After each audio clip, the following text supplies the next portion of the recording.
Second reading of the Medical Training Prioritisation Bill. Baroness Merron.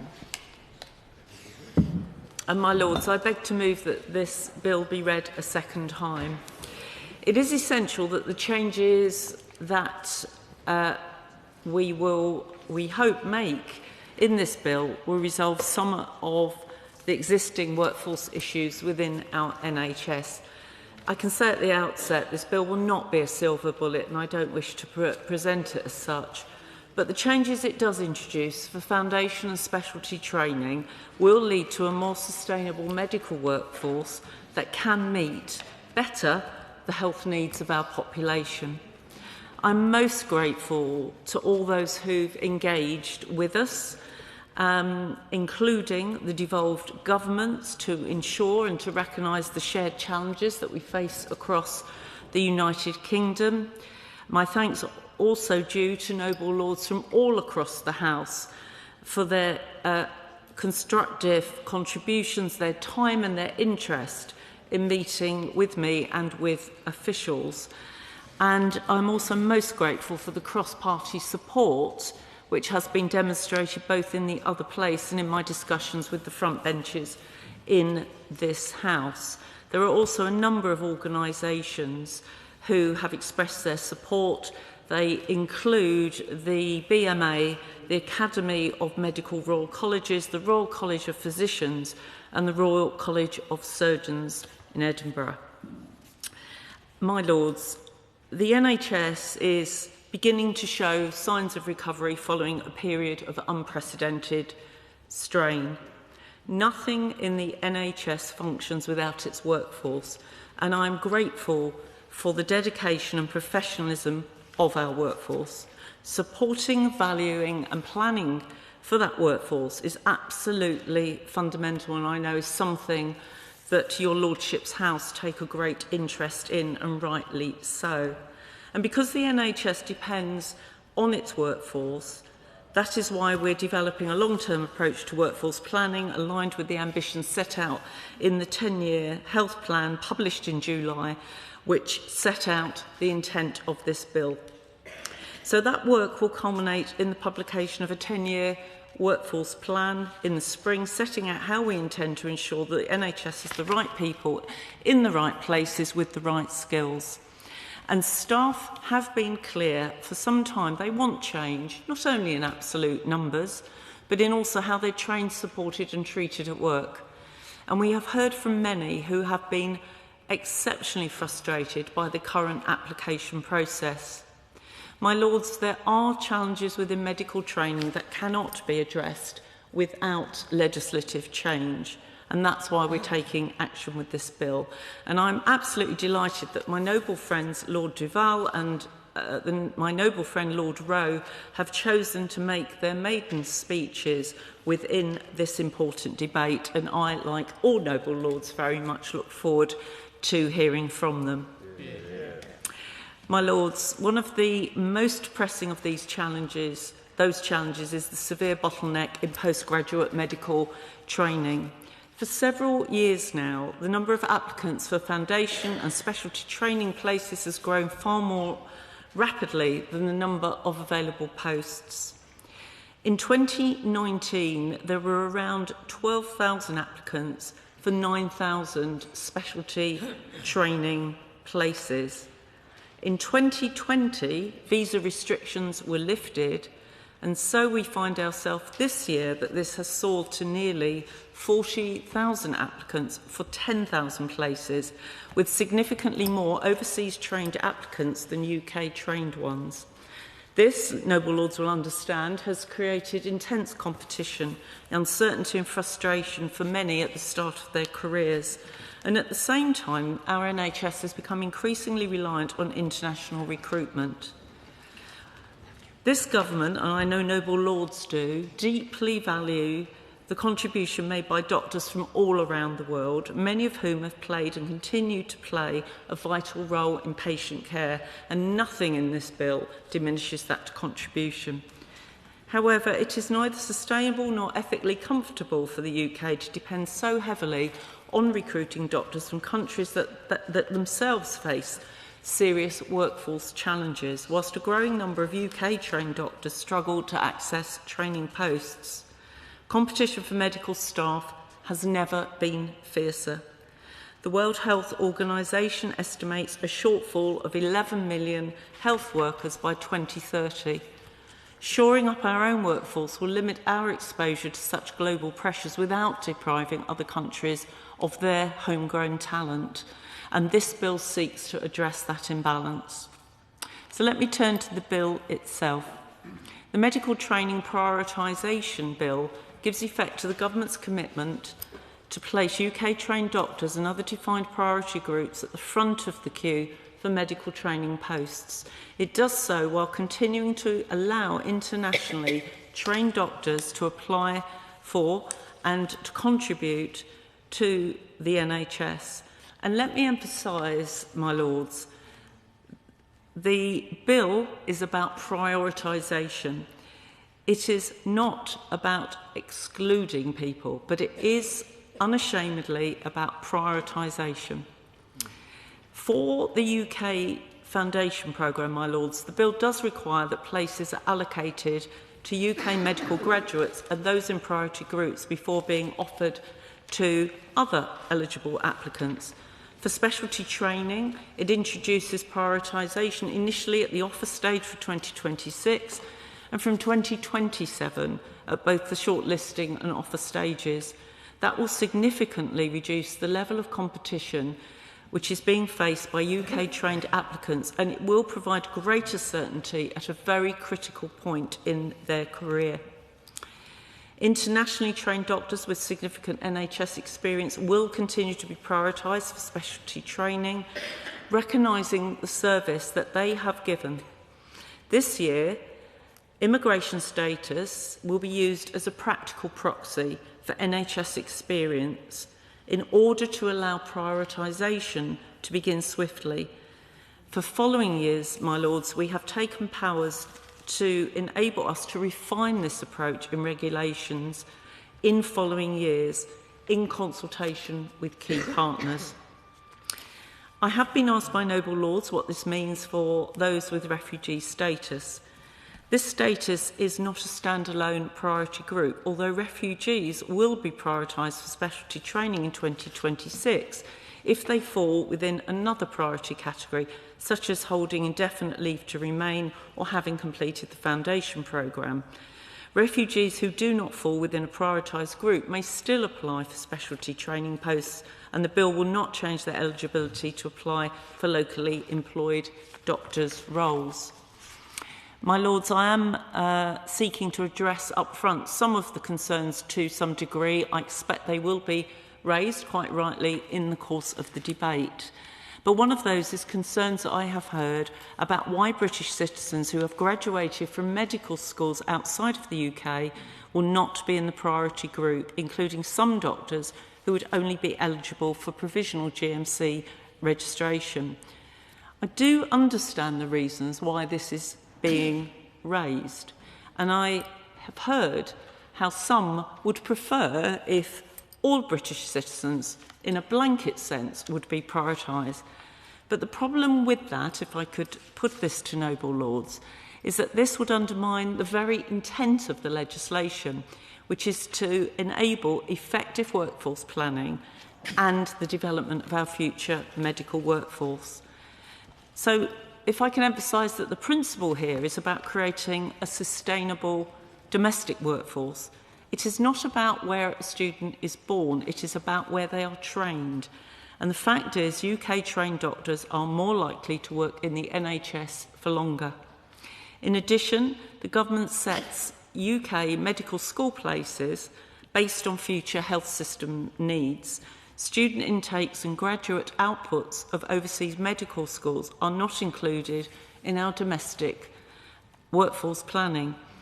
If we prioritise British citizens in a blanket sense for foundation training places, regardless of where they studied, that would undermine our very key aim to build UK-trained capacity while ensuring that we do not provide more foundation programme places than we need.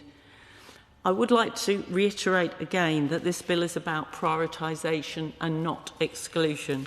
All eligible applicants will still be able to apply and will be offered places if vacancies remain after prioritised applicants have received offers, which we do, on the basis of our long experience, expect to be the case. My Lords, I've also listened to colleagues expressing concerns around the treatment of applicants graduating in Malta. The UK's long-standing partnership with Malta on healthcare is valued and will continue. Doctors training in Malta will still be able to come to the UK to gain NHS experience to support their training, for example, through fellowship schemes. These arrangements are not affected by the bill. However, as I've stated earlier, for recruitment to specialty training places in the UK, the government assesses that it is important to prioritise to ensure a sustainable workforce that meets health needs. I would now like to turn to the matter of public health specialists who are particularly identified in the bill.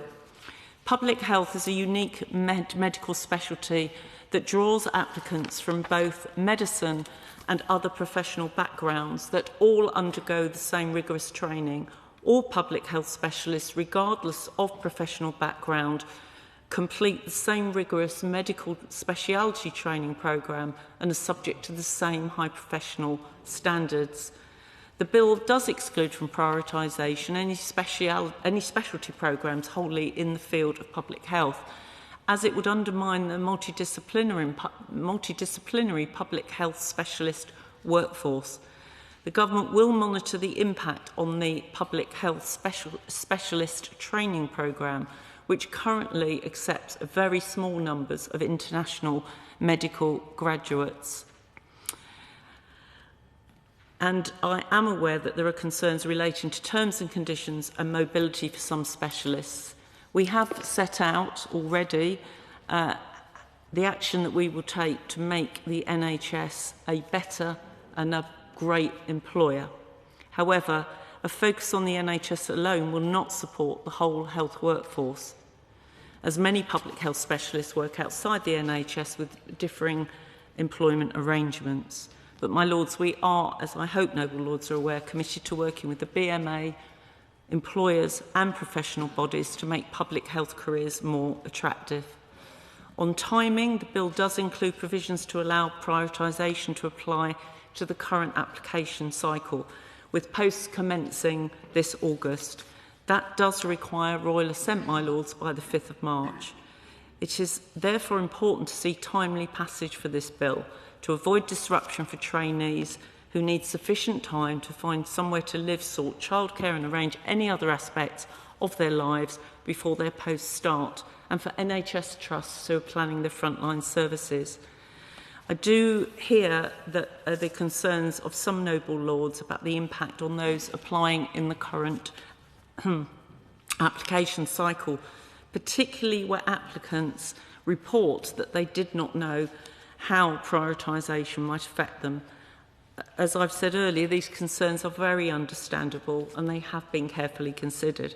However, delaying action would only prolong the current problem by further entrenching the existing imbalance in training competition, and it would weaken our ability to plan a sustainable workforce. The commencement provisions provide necessary flexibility, ensuring that implementation can be carried out in an orderly and workable way, taking account of operational realities. And to that point, there is a material consideration, which I'm sure will be raised, and understandably so, about whether it is possible to proceed if strike action is ongoing. The disruption strikes cause and the pressure they put on resources, my Lords, would undoubtedly make it a lot harder to operationally deliver the important measures in this bill. It is our intention to commence the bill as soon as we are able, subject to passage through Parliament, but it is vital to have a safeguard to ensure that the system's planning and operational capacity required for successful implementation are firmly in place. So let me conclude by saying, my Lords, that this bill will not solve every workforce challenge, but what it is a very important step towards a more coherent ethical and sustainable approach to medical training and workforce planning, something that has been called for many years. It is estimated that 4 resident doctors will be competing for every specialty training post in 2026. With the delivery of this bill, this number can reduce to 2 resident doctors per place. And of course, British taxpayers spend £4 billion training medics every single year. It will be by better aligning public investment, training capacity and long-term service needs that this bill seeks to give UK-trained doctors a fair chance to serve in the health service they train to support, and to do so in a way that benefits us, the public, across the country. I beg to move. The question is that this bill be now read a second time. My Lords, I begin by declaring my interest as an honorary Fellow of the Royal College of Physicians. It is a pleasure to open this, the first of our discussions on this bill, and I should like to express my thanks to the Minister for her clear explanation of its provisions and its policy background. May I also thank her for the informative letter which she circulated earlier this week, and for the helpful private discussions she has facilitated. Like the Noble Baroness, I look forward to the 2 maiden speeches we're to hear later from the Noble Lord Lord Rowe, the Noble Lord Lord Duval, whom I welcome very warmly to this House. My Lords, this bill may be small in length, but it is far from insignificant, not least because it is being introduced to Parliament on an emergency timetable. More pertinently, perhaps, its significance can be measured in its potential effect on the lives and careers of many thousands of doctors. That fact alone makes this a measure deserving of the closest scrutiny, and I'm therefore appreciative of the fact that the government and the usual channels have enabled a greater interval between each stage of the bill's passage through this House than was the case last week in the other place. I should like to say at the outset to the Noble Baroness that His Majesty's opposition have no quarrel with the principle underpinning the bill. However, as she would expect, we have identified and been made aware of very considerable concerns over a number of its key provisions. And I know she will understand that we need to explore these thoroughly during the course of our proceedings. My Lords, doctors trained in this country and funded by the taxpayer should have a fair, clear and consistent pathway to progression within our NHS. Britain trains some of the finest doctors in the world, yet too many are being lost because they cannot access the training places they require. That represents a waste of talent, it undermines morale, and it ultimately has consequences for patient care. It also represents a loss of taxpayer investment made through the public support of medical education and training, when doctors are forced to take their skills abroad because they can't progress within the system at home. It is therefore a problem which we on these benches agree must be addressed. However, the manner in which these challenges are addressed matters greatly. There has to be a test of reasonableness and fairness if the government's response can be judged as acceptable, not only in the eyes of UK-based doctors, but also for doctors who've studied overseas. The solution to the problem must also offer sustainable, long-term change, and not just a short-term sticking plaster. And I say that because, as we all know, the danger inherent in emergency legislation of any kind is that it can result in unintended and unwanted effects. To my eyes, one of the first ways in which the bill falls short, along with the government's narrative, is its failure to address the wider question of how its provisions dovetail with any changes in the availability of training places. To solve the problem of recruitment bottlenecks, the government is using this bill to refashion the order in which eligible applicants are considered. However, the other way of approaching the issue is to expand the number of training places. Elsewhere, the government have promised to deliver 4,000 new specialist training places, including 1,000 places that are needed in reasonably short order. Where do these plans now sit, and how are they likely to affect the career prospects of doctors, both the doctors of the future and those already in the system, particularly those doctors trained overseas. How quickly can capacity be expanded?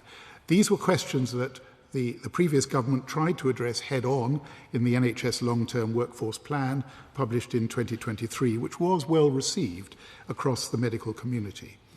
I mentioned just now the risks and dangers inherent in introducing emergency legislation on a curtailed timetable, and in that vein, another area of concern is the seeming contradiction in the government's characterisation of this legislation as an emergency measure.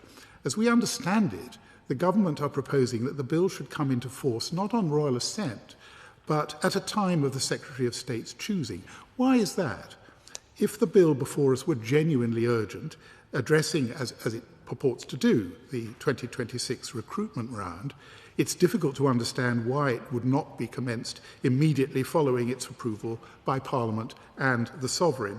The disconnect between the government's rhetoric and the reality is troubling, not least because it serves to highlight a number of provisions in the bill that pose real worries. One such worry concerns the bill's impact on doctors who are trained overseas through established UK higher education institutions. These are doctors who are undertaking identical GMC-approved MBBS courses, sitting the same assessments and receiving the same GMC-approved degrees as their counterparts trained in the United Kingdom. Under the bill, these doctors will find themselves suddenly classified in the non-priority category of applicants, both for foundation programmes and specialty training. We're aware that at least one of these programmes operates under a long-standing international arrangement with wider diplomatic and institutional implications. The Noble Baroness Lady Gerarda will be addressing the issue in greater detail. At this stage, however, I would wish to highlight one programme run by Queen Mary University of London in Malta, which is sustained by a long-standing UK-Malta agreement, first established in 2009 and reviewed as recently as 2024. That agreement sits within a broader context of deep and enduring ties between the two countries' health systems and approaches to medical education. Undermining it risks significant and long-lasting repercussions for the UK-Malta relationship. And I understand that the government of Malta has written to the Secretary of State to raise these concerns. So far, I understand, without a response. The Minister very helpfully referred to the Maltese concern in her recent round-robin letter, as she did today. But I believe it is an issue we shall want to pursue in committee in greater depth. The concern is multifaceted because, in the scheme of things, what the bill does to Maltese doctors looks completely unnecessary. The numbers involved are tiny. The Maltese example demonstrates, I think, that the bill as drafted risks causing disproportionate harm to well-established international partnerships, seemingly not as a matter of policy intent, but as a consequence of legislation being rushed through Parliament. My Lords, there's a further issue that's been brought repeatedly to our attention by doctors and medical academics, both in this country and abroad, and that is the position of applicants who are already partway through the current foundation programme recruitment round. The Noble Baroness mentioned this in her speech.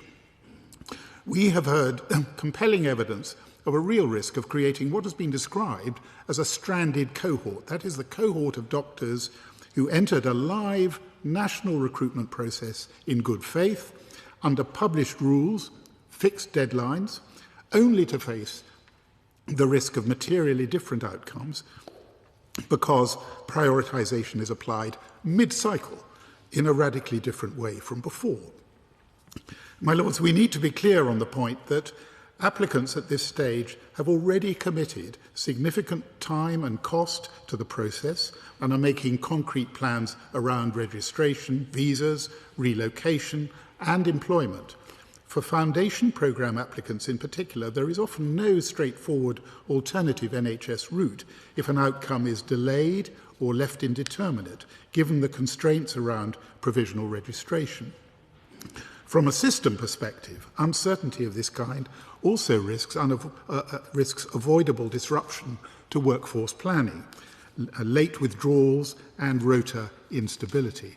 None of these comments are intended to challenge the core principles of the bill, but they do surely call into question the justification for the process and whether it is fair and reasonable for Parliament to permit what amounts to retrospective disruption to an already defined recruitment cohort.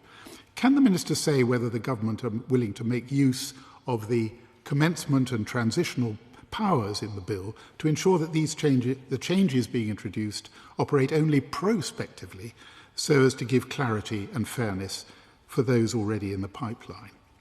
My Lords, beyond the issues I've already referred to, there are a number of further concerns about the way this bill is framed and how it will operate in practice. As drafted, the prioritisation process that the bill envisages rests chiefly on one decisive qualifying factor, which is where a doctor was trained. While that may work as an idea in general terms, we're concerned that it risks excluding from the priority group individuals who are British citizens but who have undertaken part of their training overseas, something that can arise for entirely normal and legitimate reasons. Again, I listened to what the Noble Baroness had to say on this subject, but one clear example is doctors who've completed elements of their medical training while serving with the UK's armed forces abroad. These individuals have trained within UK systems, often in demanding circumstances, and in the service of this country. It would be perverse if their contribution were overlooked simply because aspects of their training took place outside the British Isles. Any credible definition of a UK medical graduate ought to be capable of recognising that reality. We must also consider the wider implications of this legislation for medical schools themselves. Changes to prioritisation will inevitably influence the number of international students choosing to study medicine in the UK, with potential adverse financial consequences for institutions that are already under significant pressure. Parliament shouldn't be asked to legislate in the dark on such effects, which is why we believe there's a strong case for the government reporting regularly on the impact of these provisions on student numbers and on the financial sustainability of medical schools, centres of excellence which sustain a world-class teaching environment that is a genuine credit to this country. My Lords, this bill has been prompted by a problem that we all recognise. Too many talented British doctors are finding their progression blocked, and the NHS and ultimately patients are paying the price. We support the principle that UK training, public investment and commitment to the NHS should be properly recognised, but principle alone is never enough.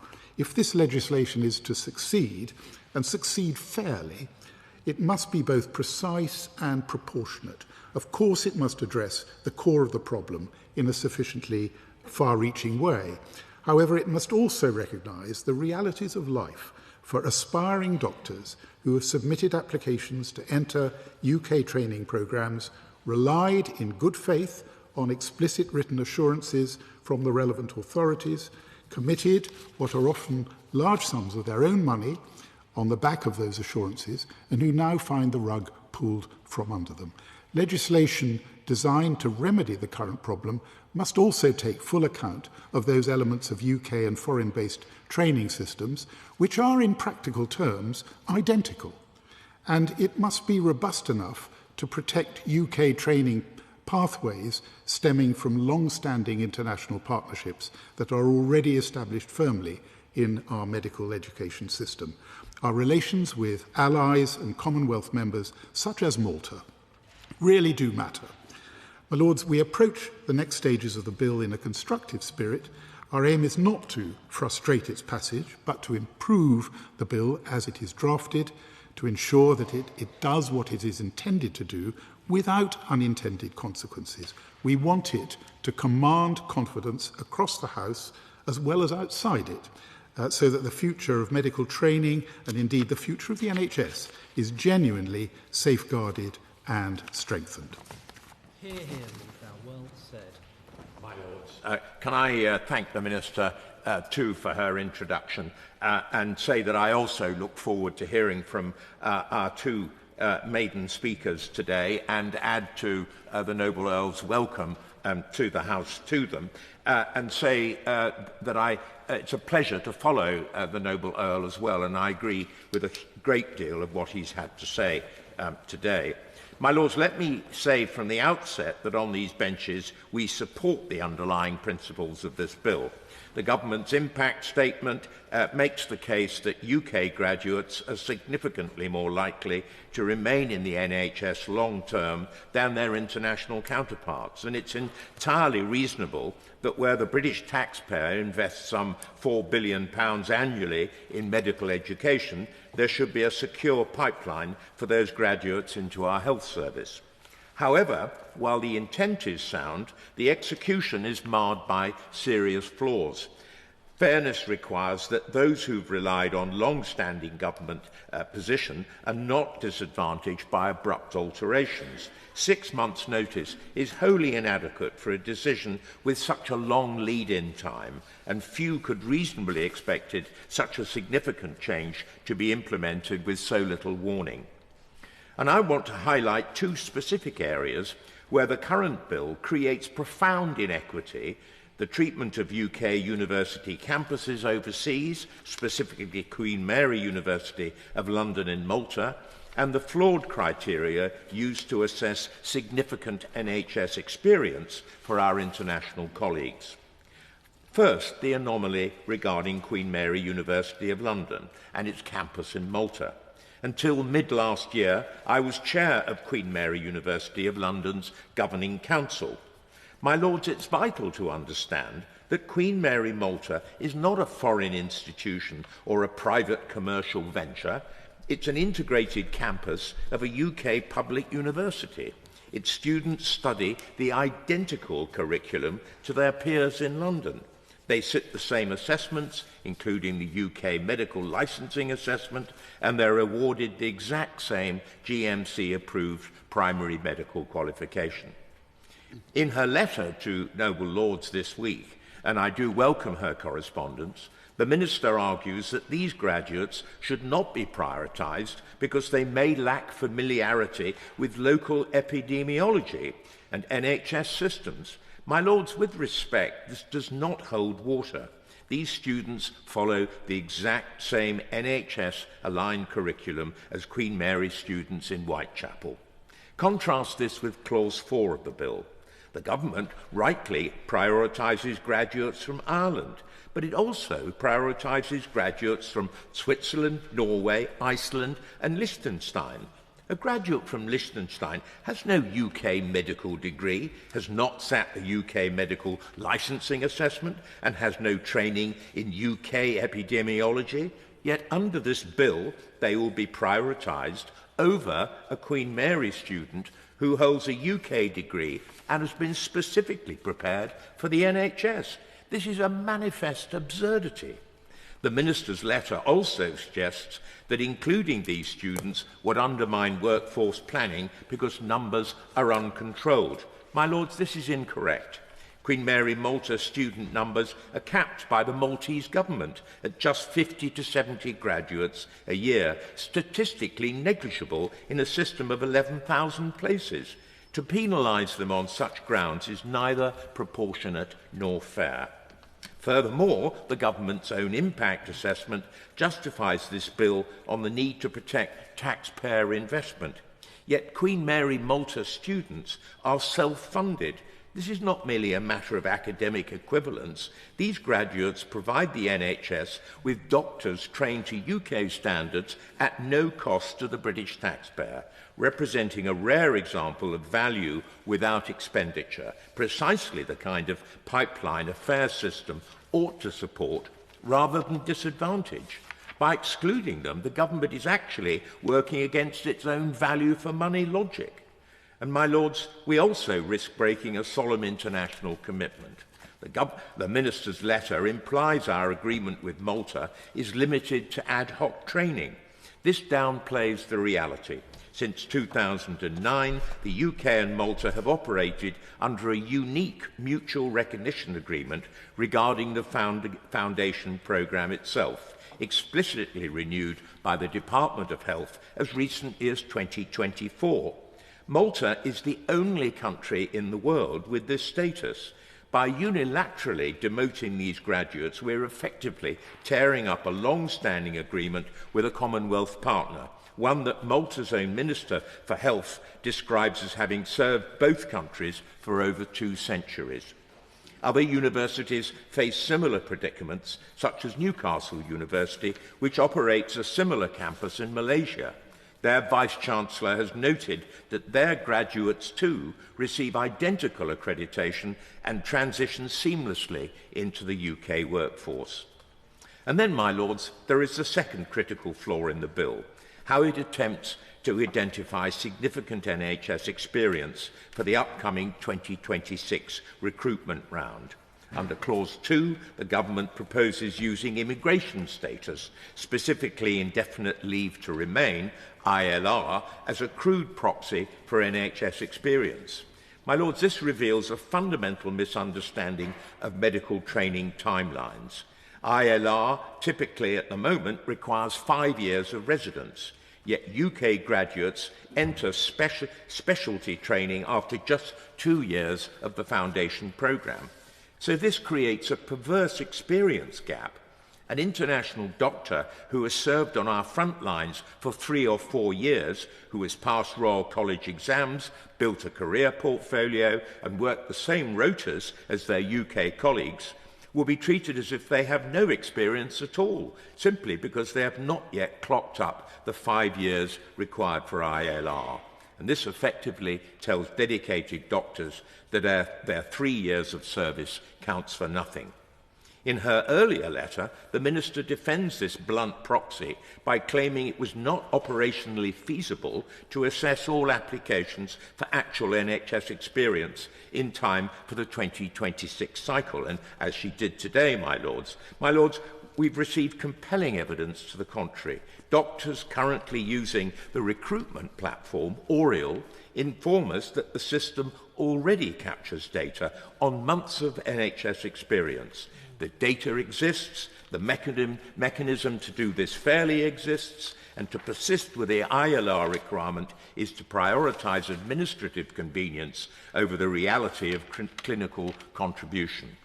My lords, we should define significant experience not by visa status, but by time served. A benchmark of 2 years of NHS experience would be equitable. It mirrors the 2 years of core training required of UK graduates. Furthermore, we have all received distressing correspondence regarding doctors on spousal visas.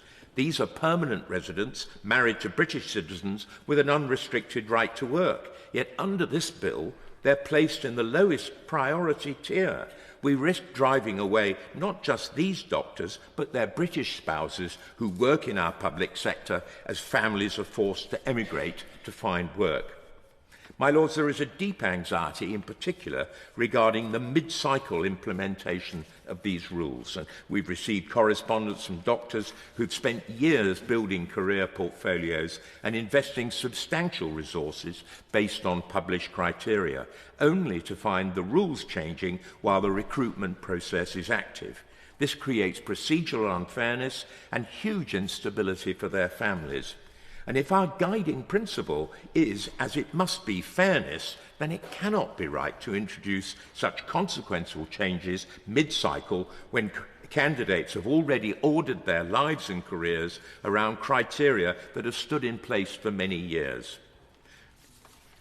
To cap it all, my lords, there is a glaring incoherence at the heart of this government's approach.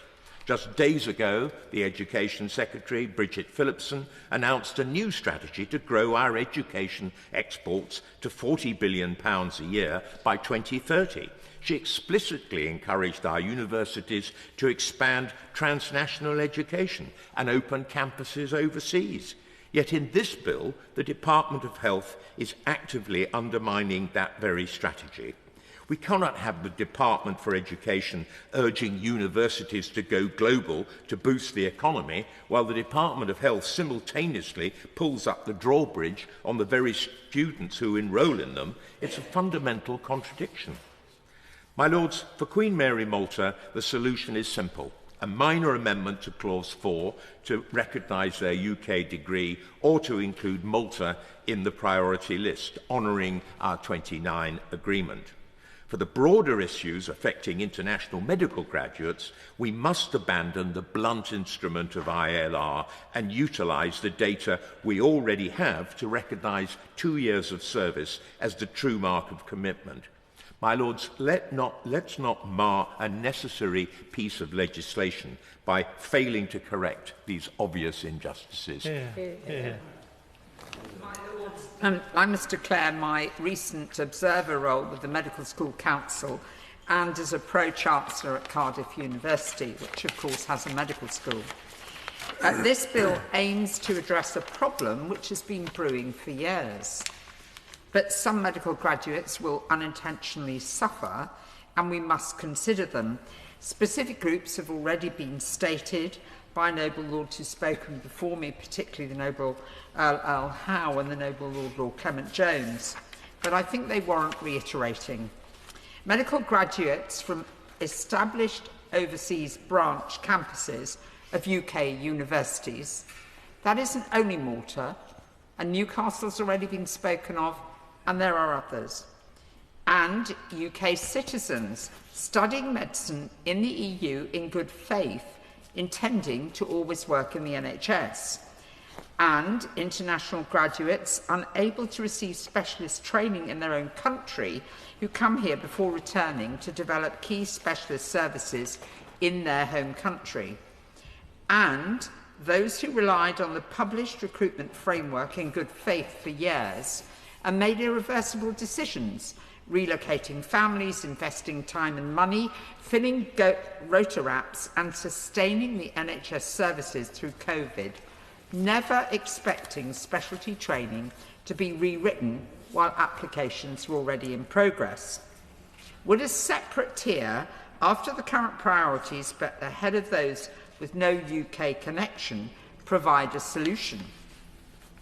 A few UK medical schools deliver their degrees from established branch campuses abroad, as has been said, by fully accredited programmes regulated by the General Medical Council.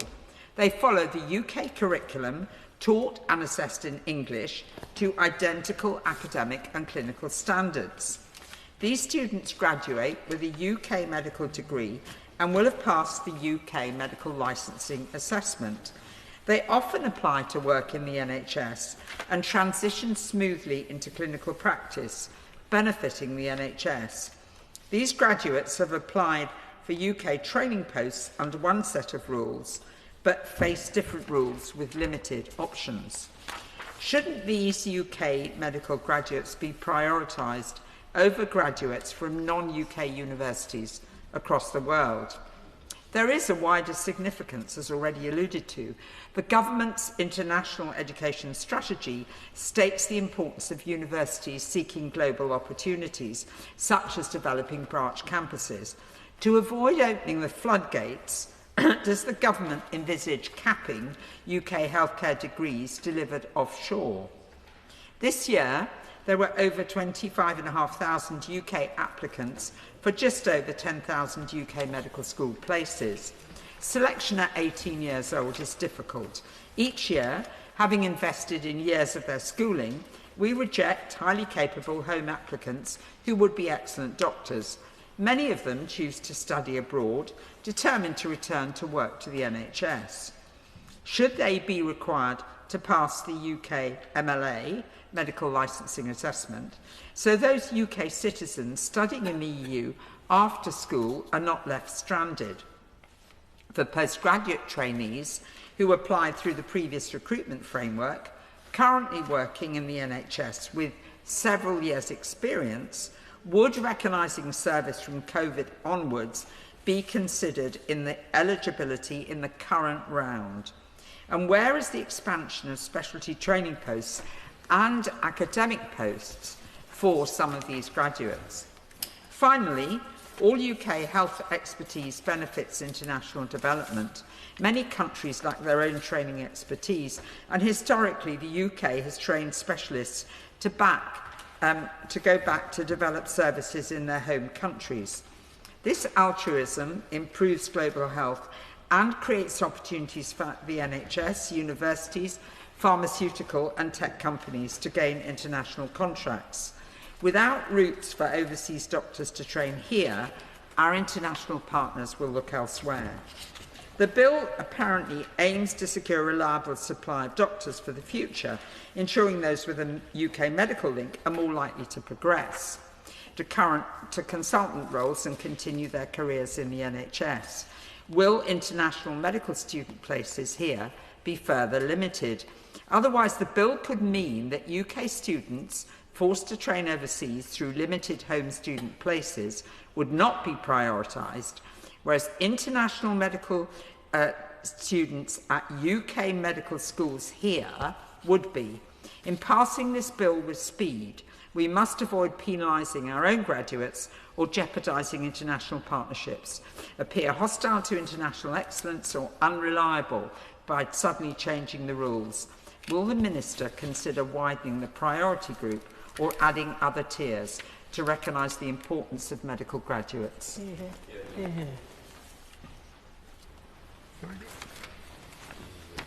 My Lords, it is the greatest honour to rise and speak in your Lordship's House for the first time.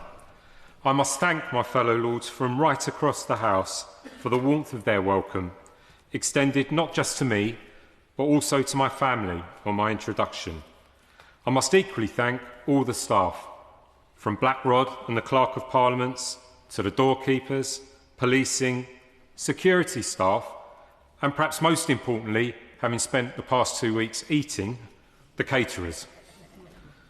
As I can say with some certainty, your Lordship's House has some of the best work canteens I have ever encountered, and I have been in some over the years.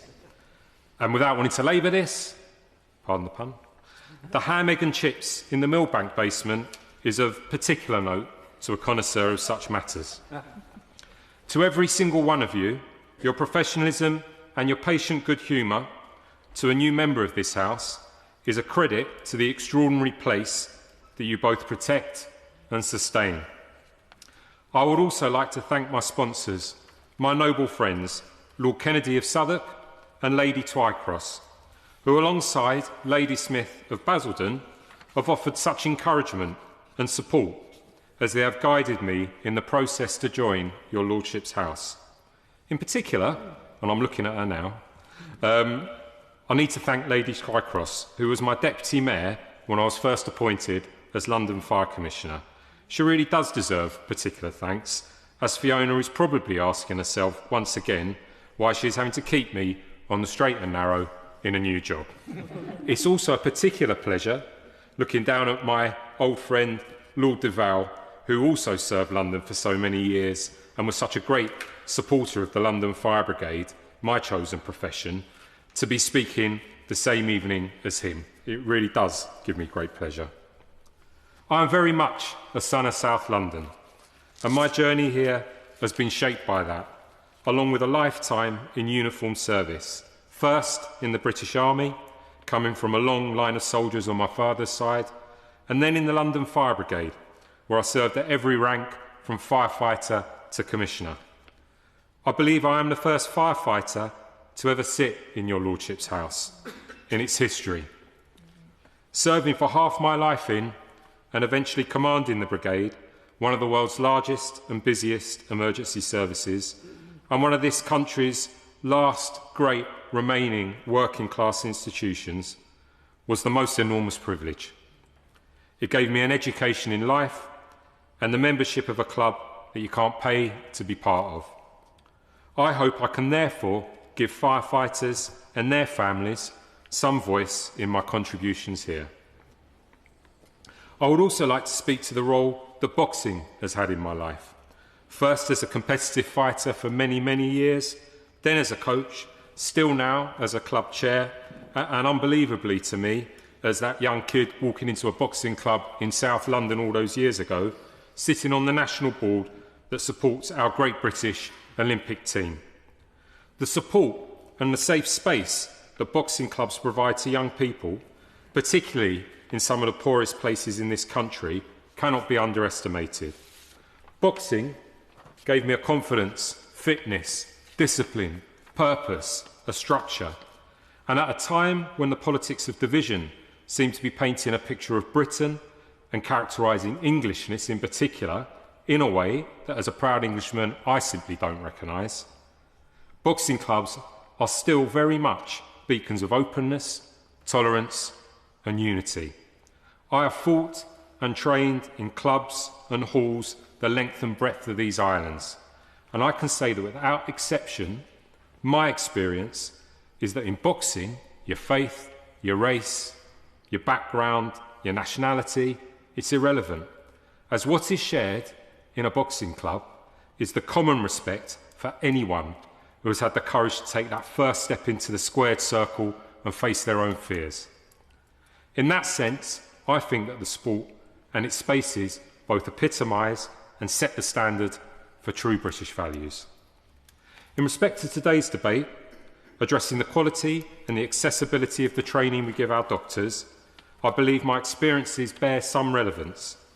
Having responded alongside so many medical colleagues over the years, I know, like being a firefighter or a soldier, a career in medicine is both profoundly rewarding and has the greatest benefit both to the individual and their community. By ensuring our graduates are given priority access to the best available training, it seems really clear to me that we will help sustain and protect our health service, while also providing important opportunities to young British people of all backgrounds to make a difference.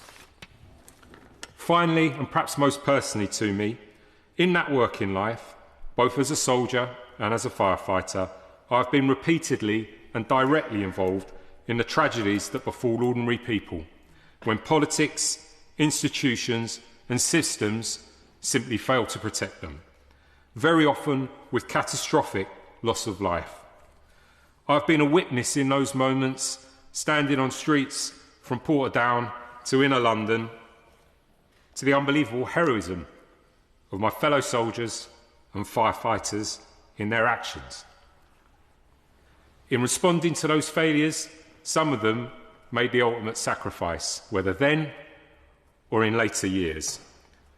They are never so very far from my mind, and I must pay tribute to them today. I must equally recognise the resilience, the courage, the decency of survivors and families, particularly those that I saw suffer so much following the Grenfell Tower fire. In their continued drive for justice and a safer built environment for everyone, they provide me with a lesson in dignity, resolve and clear purpose every time I meet them. I hope I might give them a voice in your Lordship's house too. It is in that context that I understand my privilege and my responsibility in your Lordship's house, as what gets said and done here or in the other place can, for better or for worse, have the most profound consequences for our fellow citizens. I hope with this in mind, I can contribute here with some value, give voice to those I met on the way, and avoid adding in the powerful words of Bishop James Jones following the horror of the Hillsborough disaster to the patronising disposition of unaccountable power. I thank you all again so much for your warm welcome and this incredible opportunity. My Lords, it's a real pleasure to follow my noble friend Lord Rowe of West Wickham and to congratulate him not only on his excellent maiden speech, but on the wealth of experience and expertise he brings to our house. I look forward to a lot more, but I will not be meeting him in a boxing ring. If you read a quick resume of Lord Rowe's career, University, Sandhurst, Distinguished Military Service, Commissioner of the London Fire Brigade, you might be astonished, as I was, to realise how much he's achieved in so little time. He is really quite young. And although he's too modest to have gone into the detail, we can all guess what 2 tours in Northern Ireland, where he was wounded, must have involved. And we should also note, as he said, that he rose through all the ranks in the London Fire Brigade, including being Incident Commander for the Grenfell Tower Fire, before being appointed London Fire Commissioner. My Lords, I'm sure I speak for the whole House in joining Lord Rowe in paying tribute to the heroism of his fellow soldiers and firefighters, and I welcome his determination to give voice to those he met during his uniformed service. My Lords, we are delighted to welcome our first ex-firefighter to the Lords, and I'm sure I speak for all when I say we look forward to hearing his future contributions, and indeed those of Lord Duval when he comes forward to speak. Yeah. Turning to the bill before us, it is good to have it confirmed that the aim of the bill is to address issues created by the current approach to allocating places on the foundation programme and medical speciality training in the UK. However, my Lords, while the bill deals with process, it doesn't deal with the content of courses. While I get the importance of having medical staff trained within the NHS, should the 10-year health plan, of which it's part, not also have an engagement with the curriculum content? To give an example of what I mean, I'd like to ask my noble friend how His Majesty's Government intend to implement the Council of Europe Committee of Ministers' recent recommendations on equal rights for intersex persons. And I declare an interest as a person born with hypospadias, which is an intersex condition. Implementing this recommendation could require significant changes in the academic training of our doctors and surgeons, which surely need to be monitored. For example, it includes prohibiting non-consensual medical intervention on intersex children, ensuring such procedures are postponed until the individual can provide informed consent, strengthening anti-discrimination measures and ensuring access to justice, including protection from hate speech and crime, addressing inequalities in healthcare, education, employment and sports, including the need for inclusive policies and safe environments for children, ensuring that family laws, including those relating to legal recognition and parentage, are accessible to intersex people without discrimination, and calling on member states to take concrete legal and non-legal measures to uphold the dignity and rights of intersex people. Some of these recommendations have already been legislated for in the UK, most notably the law against female genital mutilation. But the recommendation is seen by many people as a landmark, as it shifts the focus from medicalising what are often seen as disorders towards protecting fundamental human rights and ensuring equal participation of intersex people in society. It seems important that these things are fed into the medical curriculum, and I look forward to hearing the Noble Baroness's response to that. My Lords, I appreciate this is a very complex issue and that this bill may not indeed be the most appropriate place to introduce such changes. But when she comes to respond, I hope my noble friend will recognise that my underlying point is about how the content of the courses provided within the foundation programme and medical speciality training in the UK can take account of policy initiatives of this type. And I would, of course, be happy to meet with her to discuss how best to take the issue forward. My Lords, when in such a short bill, there's a temptation to repeat what already has been said in great detail because it hasn't been said by me. So I won't succumb to that temptation, but I would briefly point out the areas where I'm in agreement with what already has been said, particularly by the Noble Earl Howe and Lord Clement Jones in their speeches and Baroness Finlay. My Lords, in the many letters and emails, hundreds of them, that all noble lords probably received, that I have received, two things stuck out to me. One was the grievance felt by people who were already in the process of applying for the jobs, now feel as if they've been thrown to the wolves. The other lot were the people who were British citizens who trained overseas and cannot now access training in our training programs. There is one other minority group, which is who felt that they have had some experience in NHS, but yet, as yet is not defined starting in 2027 how much of that experience will be counted. The Noble Lord Clement Jones referred to the immigration requirements, which may or may not be counted, but that produces another. So these are the groups that feel disadvantaged. What we've done, what I felt receiving these letters was that making people who have serviced our NHS for decades, they're now no longer required and to be abandoned. I hope we do not give that impression.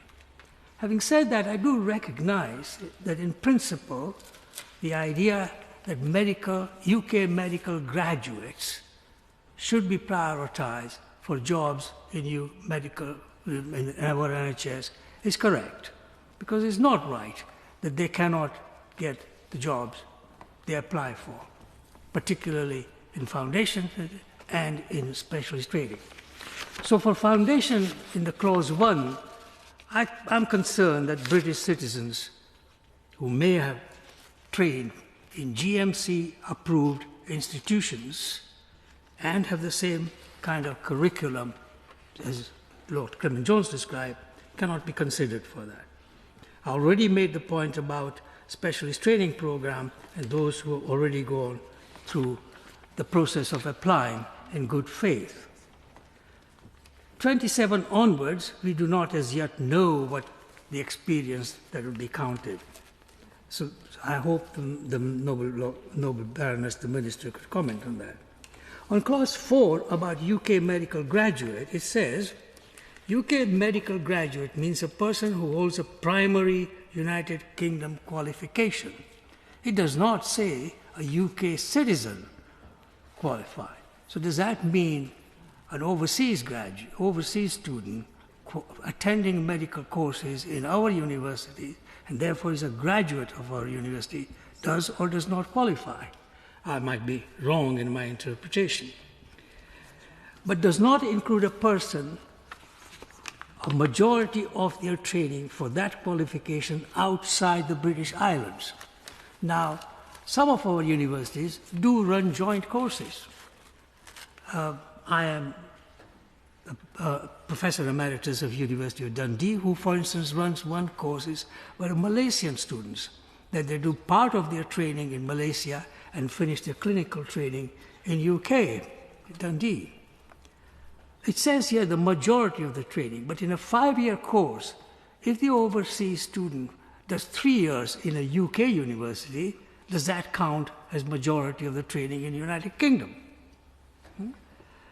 There also, I'm glad that the Minister alluded to the refugee status, and I'm pleased to learn what she said, because that was one of the points, because I've had representation for Ukrainian refugees who are already in NHS working, and their status otherwise would have been removed. In primary medical qualification means a qualification that is treated by the General Medical Councils is equivalent to a primary United Kingdom qualification within the meaning of the Medical Act. There are lots of institutions where the GMC recognizes to be equivalent, but we do not regard them as UK graduates, although they do the same curriculum. Yeah? And it's already been mentioned several times about universities like Newcastle, who've been encouraged to open campuses, as other universities have been banned by the Education Department, to provide the same curriculum and they are graduates of then Queen Mary University or Newcastle University or Dundee University, and their status is not quite clear. So I'm concerned about these issues, and I hope we will be able to have more clarification. But in principle, I do accept that prioritizing postgraduate medical training for UK graduates is correct. My Lords, I declare my interest as an Honorary Fellow of the Royal College of Physicians, the Royal College of General Practitioners, and Chair of the Council of King's College London, which is Europe's largest educator of health professionals. I also congratulate Lord Rowe on his excellent maiden speech, and given the deteriorating physical fabric of the Palace of Westminster, it is reassuring to know we have a firefighter in our midst. And I start by absolutely endorsing the thrust of the policy which is set out in this bill. It clearly makes sense for the NHS and for British taxpayers to properly connect the undergraduate medical education with access to specialist training, and then the flow through for doctors able to contribute over the balance of their careers to the work of the NHS. All of that makes total sense. But I would nevertheless echo, I think, three of the concerns that we've heard from the brilliant contributions previously in this debate. The first being about the difficulties and the concerns that are present around the transition year 2026 that the bill proposes. And for 2027 and beyond, rightly on the face of the bill is the suggestion that applications will be prioritised from doctors with NHS experience who've made a contribution to the NHS, but for reasons of not being able to get the computer system right, that is excluded for the 2026 transitional period. As we heard, I think, from Lord Clement Jones, there are a range of views that suggest that that's not a correct assessment, and that actually, I think the impact assessment says it's £100,000 to sort out the Oriel computer system against a £4.3 billion taxpayer expenditure in this area. I think this might be an area where the noble lady, the Minister, and the Minister in the Commons, Karen Smith, wants to give officialdom a little tap and just double check that what they're being told is right. Not least because there is a degree of sort of an oddity about this, which is that actually, of course, the government declared its intention to introduce this new prioritisation for UK graduates 7 months ago. It was in the 10-year NHS plan published on the 3rd of July. So it's not completely clear why there's been a 7-month lapse before we then get this emergency bill that has to be passed within 4 weeks. So there's the transitional 2026 concern. And then, relatedly, there's the question about whether, by just changing the prioritisation, the government does actually have a game plan to deal with the more fundamental underlying problem of the bottlenecks. This piece of legislation by itself doesn't widen the bottlenecks, it just changes who will occupy the bottleneck. And so, as I think the Noble Lord Howe asked, it would be very useful to know of the either 1,000 additional specialty training places over 3 years that was promised in the 10-year plan, or the 4,000 that was put on the table in December as part of the government's negotiation with the BMA, of which 1,000 extra were to be in place for the coming year. What is their current assumption about the expansion in specialty training that will go alongside this reprioritisation for 26 and 2027? And indeed, of course, today we've seen the publication of the cancer plan.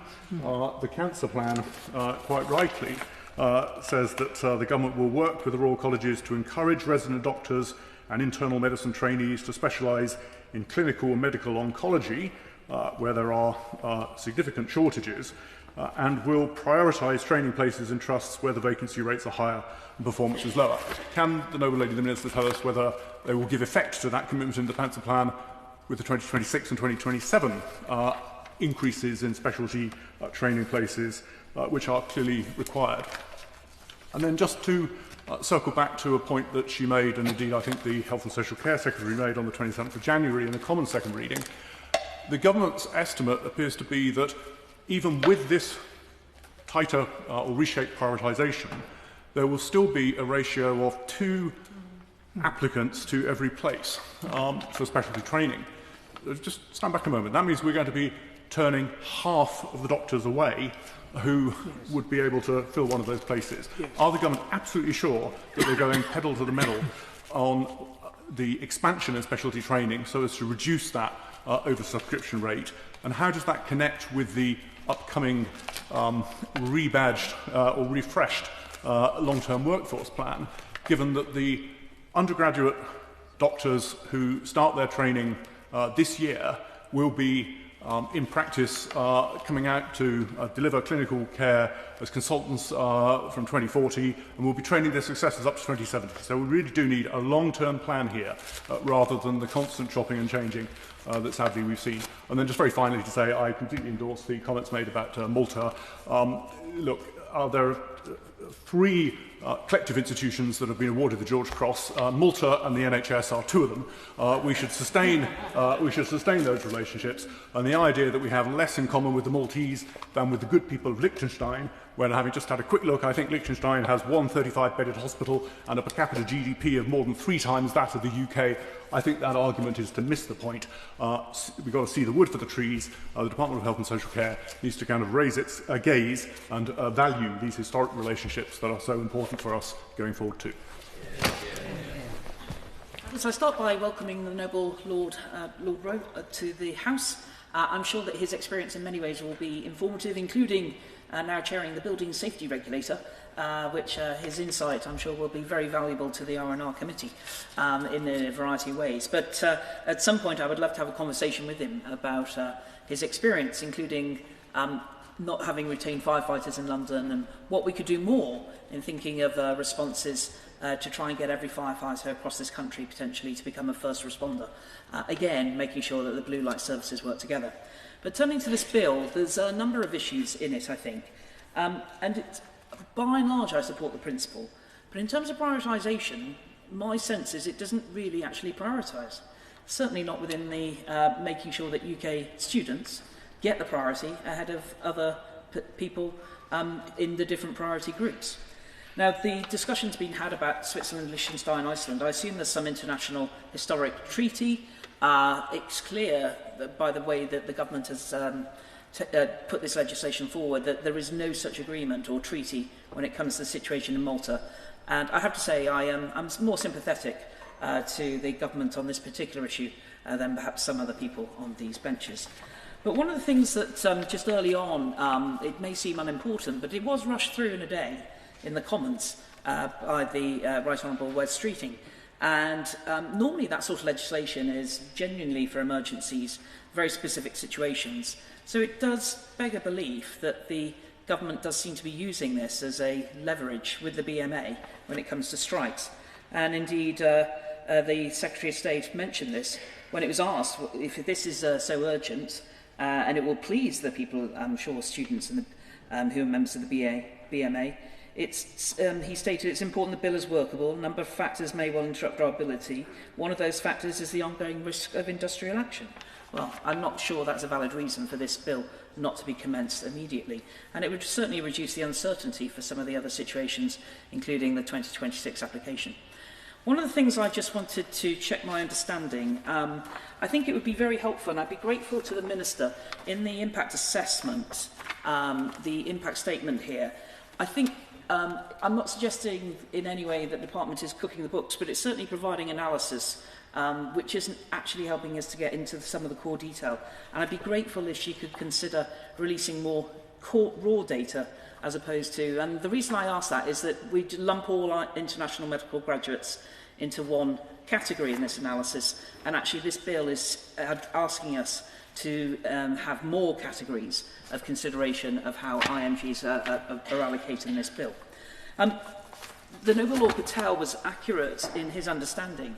I think there's been quite a lot of debate in the Commons that given the UK government has paid a lot of money, I think we heard it was about £4 billion a year, goes on the clinical elements. I assume that's a combination of the NHS tuition fee, bursary and other elements provided to the medical schools. But actually international students don't get that bursary.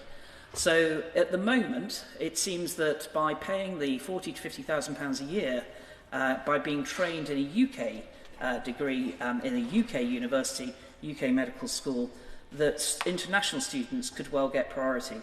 And then within that, within the UK medical graduates, or indeed persons in the priority group, which we've just referred to, there's no actual prioritisation for UK students. And by that I mean UK nationals. I think it's fair about the relationship with the Republic of Ireland. That's a historic relationship that we've had, and I don't object to that. But I did want to understand in the specialty training programmes, we start to get into basically, I think it's clause 2, subclause 2E, basically people from the European Union, is trying to understand why is that necessary.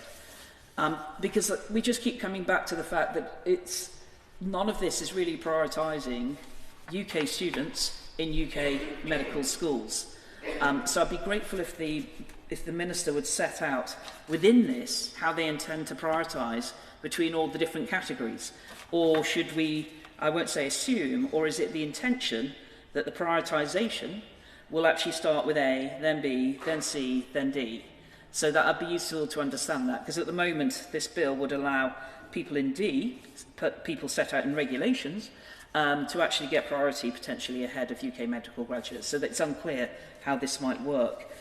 In terms of thinking through the different reasons for what is happening, I appreciate the visa, what happened with visas as part of what's being cited as the problem. There is another way also, though, that the ministers, the government could actually adjust the skilled worker visa to address some of these issues. And I just wanted to understand if the government has considered that, but I am happy if the Minister wanted to write to me and the House, then I'd be grateful. With that, though, I intend to generally support this bill. I add my congratulations to the noble Lord Rowe for an excellent maiden speech. My Lords, I welcome the Minister's explanation of the bill's priorities, which I broadly support, but I do have some concerns about possible unintended impact on the UK's medical training reputation, especially given recent investments in international recruitment. And also, while some predict artificial intelligence may reduce demand for doctors, I believe that medicine remains fundamentally human, and current shortages make such predictions rather unconvincing. The NHS continues to face consultant-level vacancies and low morale among doctors. I agree with the noble Earl L. Howe about the need for a significant increase in training placements. Competition for medical jobs is long-standing. Certainly when I qualified, a long time ago now, there was no guarantee of specialty training at all. And there was an assumption that the majority of graduates would proceed into general practice. But a shortage of specialty training placements now prevents both domestic and international graduates from progressing, a situation made worse by poor workforce planning over many years, despite well-forecast numbers of medical students. And it's this systemic issue which I think needs urgent attention. There are some key questions. Is this bill the best solution? Whose investment in training is at risk? How will affected students and doctors be notified and understand the impact for themselves? Many correspondents have shared their anxiety about the bill's career impact for them. I won't repeat the arguments made by the noble Lord Clement Jones about Queen Mary's students in Malta. Similar arguments apply to students at City St George's, Cyprus campus, who follow the UK curriculum, meet GMC standards and are awarded UK recognised qualifications, yet would be deprioritised simply for studying overseas, although they've taken identical exams. And they've committed significant time and money based on assurances that they could compete for UK foundation programme posts. Changing eligibility rules just as they graduate is unfair and undermines confidence in our system and risks leaving qualified graduates without posts, damaging both the NHS and, of course, City St George's reputation. As an emeritus professor at City St George's, I asked the Dean for more information about the contracts St George's has with students in Cyprus. And paragraph 3.4 of their contract says, on successful completion of the programme, St George's shall grant to the student an award certificate to which he or she is entitled under the provisions of St George's University of London's policies and regulations, and will provide the student's name to the GMC in accordance with GMC requirements to enable students to be registered with the GMC as having a primary medical qualification. This means that graduates were able to apply for the foundation programme and be considered equally alongside students who'd studied in the UK. And the issue of any visas required by graduates, of course, is outside the contract, as work permits for the UK have to sit under UK immigration rules. The question is whether there will be any legal risks. If a legal challenge was successful, presumably it would be financial, and presumably it would be the government who would be accountable. I'm not sure the university could be held accountable for a breach of contract if the breach is the result of a change in law. I also urge consideration for including those studying in these overseas campuses to be included in the priority group, or at least to do so prospectively by phasing changes for those already in training. Excluding them devalues these important collaborations. And, I would be interested in the Noble Lady of the Minister's response about whether there indeed could be some valid legal challenges. Fair workforce planning does seem to be essential, and without adjustments, the bill threatens morale and may drive talented doctors away. I have been thinking about proposing an amendment to ensure that graduates with UK medical degrees are prioritised for foundation programme entry, regardless of study location, which would seem to be fairer. One final point is that for these overseas campuses, the numbers are actually quite small. Thank you. My noble lords, like my noble Lord Rowe, it is an honour and a privilege to make my maiden speech today. Just over 3 weeks have passed since my introduction to this House. I have a sense of awe and pride at the history of this House, but also the knowledge of all members that I've encountered from all sides of the House. I'd like to extend my thanks to the doorkeepers, the housekeepers and the catering staff, along with Garter and Black Rod and the Clerk of Parliaments. Also alongside, I'd like also to thank my introducers, the Noble Lord Harris and Lord Faulkner, who are former colleagues and valued friends who I've worked with over many years. Of course, my thanks go to the Leader of the House and to the Chief Whip for their support and wise advice that they've given me. I'm also thankful and welcomed at the way I've been received from noble lords, again from all sides of the House. I've worked with many of you in my time in local and regional politics. It is a pleasure to be working with so many of you again for the benefit of not just London, but also the country. I want to take a moment to thank my partner, Jackie Smith, not the noble Baroness Jackie Smith. I don't want to set any hairs running. But my Jackie Smith hails from Bermondsey. South London, I shouldn't have mentioned, but a number of us have got South London connections. And my Jackie, I owe a lot. She has her own political career, her own achievements. She's been a councillor in her own right and achieved many great things locally for the council that she serves and the people she serves. But she supported me unfailingly over those many years. And when I underwent a double bypass, it was her and the NHS that carried me through it.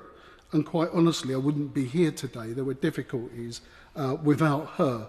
And I'm, in every sense, a better man because of her, to be honest. So my journey, and it is a journey that I've been on before you in this House, would not have been possible without the opportunities created for me by others. Others in education, others in employment, in the Labour Party and my trade union, NUPI and Unison. It also rests on the enduring influence of my mum and dad, who are not here to share this moment today. I was made in Woolwich. The place has always been my home. Woolwich is full of history at every level, from its deep military traditions to its social legacy of the Royal Arsenal Cooperative Society and the polytechnics that opened the way for part-time learning, women returners into education. I'm proud of my Anglo-Indian roots, proud of my mixed heritage, and proud to be part of our nation, of countries and nations. I'm in Woolwich partly because of the Royal Artillery. We share that, my noble Lord Rowe. My dad and both my grandfathers were gunners, and their service impacted on my life greatly. I am the Mayor of London's Armed Forces champion by choice, and will continue to advocate for our servicemen and women and veterans and their families in this chamber if I can. What most people don't know about my life is that I had ill health as a child. I spent 10 years in a special school. I left school at 16 and went straight into the world of work. My first role was working in a youth centre with young people. I was young myself. It takes me a while to think about that. I then became a trainee, what we would call an apprenticeship trainee in local government, which gave me a solid grounding in public services. I was also active in the trade union movement, representing and advocating for colleagues. I served as a shop steward, and later I became a branch secretary. More importantly, I took advantage of the training opportunities the trade union movement and my employer offered me. I remain grateful for that to this day. I'm also proud that I've had some opportunities to do international work, and I have been involved through the Commonwealth Local Government Forum and with colleagues in the Council of Europe, promoting best practice within local government and regional chambers. Closer to home, I'm proud that I led Greenwich Council and to have spent the past 25 years on the London Assemblies, taking on both scrutiny and many executive responsibilities.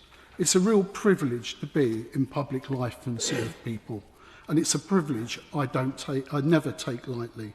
I've spent my political life responding to and promoting change. You have to preempt it and prepare and shape change and not be carried by it. And it's interesting about this debate that we're having tonight. Our country faces the change now, and work which this government is undertaking, and the politicians that we scrutinise in this House and the way that we do it define how the country embraces that change. The bill before us is about changing medical training posts are allocated in the UK, ensuring those trained here are first in line for the NHS training programmes. It seems something about the economic challenges of our young people face today that those graduating from medical schools after 5 years of universities of study are often struggling and waiting to secure their first roles as medical training posts. This bill will help us develop the next generation of healthcare professionals. Internationally trained doctors will continue to make a huge contribution to NHS and will continue to do so. Nobody will be excluded from applying. I think there are some issues around the detail which the Minister will want to respond to. But no one, it will ensure that our young people who've spent their early lives working incredibly hard in our schools, in our universities, can fulfil their dreams. Their dreams. It will give them certainty as where their hospital posting will be, and it will help maintain an NHS workforce that can continue to provide a world-leading, life-saving care. I see this as giving an opportunity. In the same way, others created opportunities for me throughout my life. Thank you. My Lords, it is wonderful to follow the great maiden speech that we've just heard from my noble friend Lord Duval, Len to all the rest of us, and I'm proud to welcome another Labour and Co-op member to your Lordship's house. Len and I were trying to remember how long we've known each other, and it's certainly since the mid-1980s when I was the political secretary of that venerable institution, the Royal Arsenal Cooperative Society, based in Woolwich. And young Len, who, as he has said, was born and grew up in Woolwich, with close connections to the Royal Arsenal, as he's said, his father and grandfather having served as gunners in the Royal Artillery, and he was a local member. It was quite clear to me that this young activist was clearly going places, and indeed he did. Elected the Greenwich Council in 1990 and became its leader in 1992, standing down when he became a London Assembly member. Remarkably, because Len didn't say this to us, my noble friend didn't say this to us, he has held his seat in Greenwich and Lewisham for the last 7 GLA elections, and indeed is the only member of the GLA to serve since it was founded in 2000. And during that time, he's held many positions, including chair of the Met Police Authority. But, my lords, the measure of a person is not just the positions they hold, it's what they do and what they achieve. And I think we can safely say that my noble friend has served his Greenwich community and London magnificently over the years. The regeneration of the Thames Gateway, the Greenwich waterfront, campaigning, getting investment in our local communities, and much, much more. I understand my noble friend has been and will continue to be chair of the Labour group of the GLA, and close to my heart, he also has an unmatched record of support for equalities and human rights. And finally, I think it is likely that my noble friend and I are the only members of your Lordship's House who have both been chairs of the Greater London Labour Party. I became chair in 1986 and served for several years, and my noble friend became chair in 2002. I think it's safe to say that we both bear the honour and the scars of that position. I welcome my noble friend to our benches, and I know that we have very much to look forward to in his contribution. I'd also like to thank my noble friend, the Minister, for her introduction to this bill, and also to the noble Lord Rowe for his wonderful maiden speech. In turning to this debate, I had a sort of sense of déjà vu, because I looked round the chamber. Many of us have been here before. I was in a different position at that time, but actually, it did actually give me a great deal of pleasure to look round and listen, even to the noble Earl, with whom I've been, I think it's about 20 years now, that we've been opposite each other in various forms, discussing health. It does not actually seem so long ago that during the course of the Health and Care Act 2022, which established ICBs, many of us across the House were begging the then Secretary of State to include a commitment in that Act to have a workforce strategy, but to no avail. However, it has to be said, and as the noble Earl said, the workforce strategy then appeared in 2023. It seems to me, my Lord, a key moment in 2026 will be the publication of the new long-term workforce plan for the NHS. And the plan due this spring will be the first for our Labour government and is expected to set out how the workforce will develop to underpin the 10-year health plan.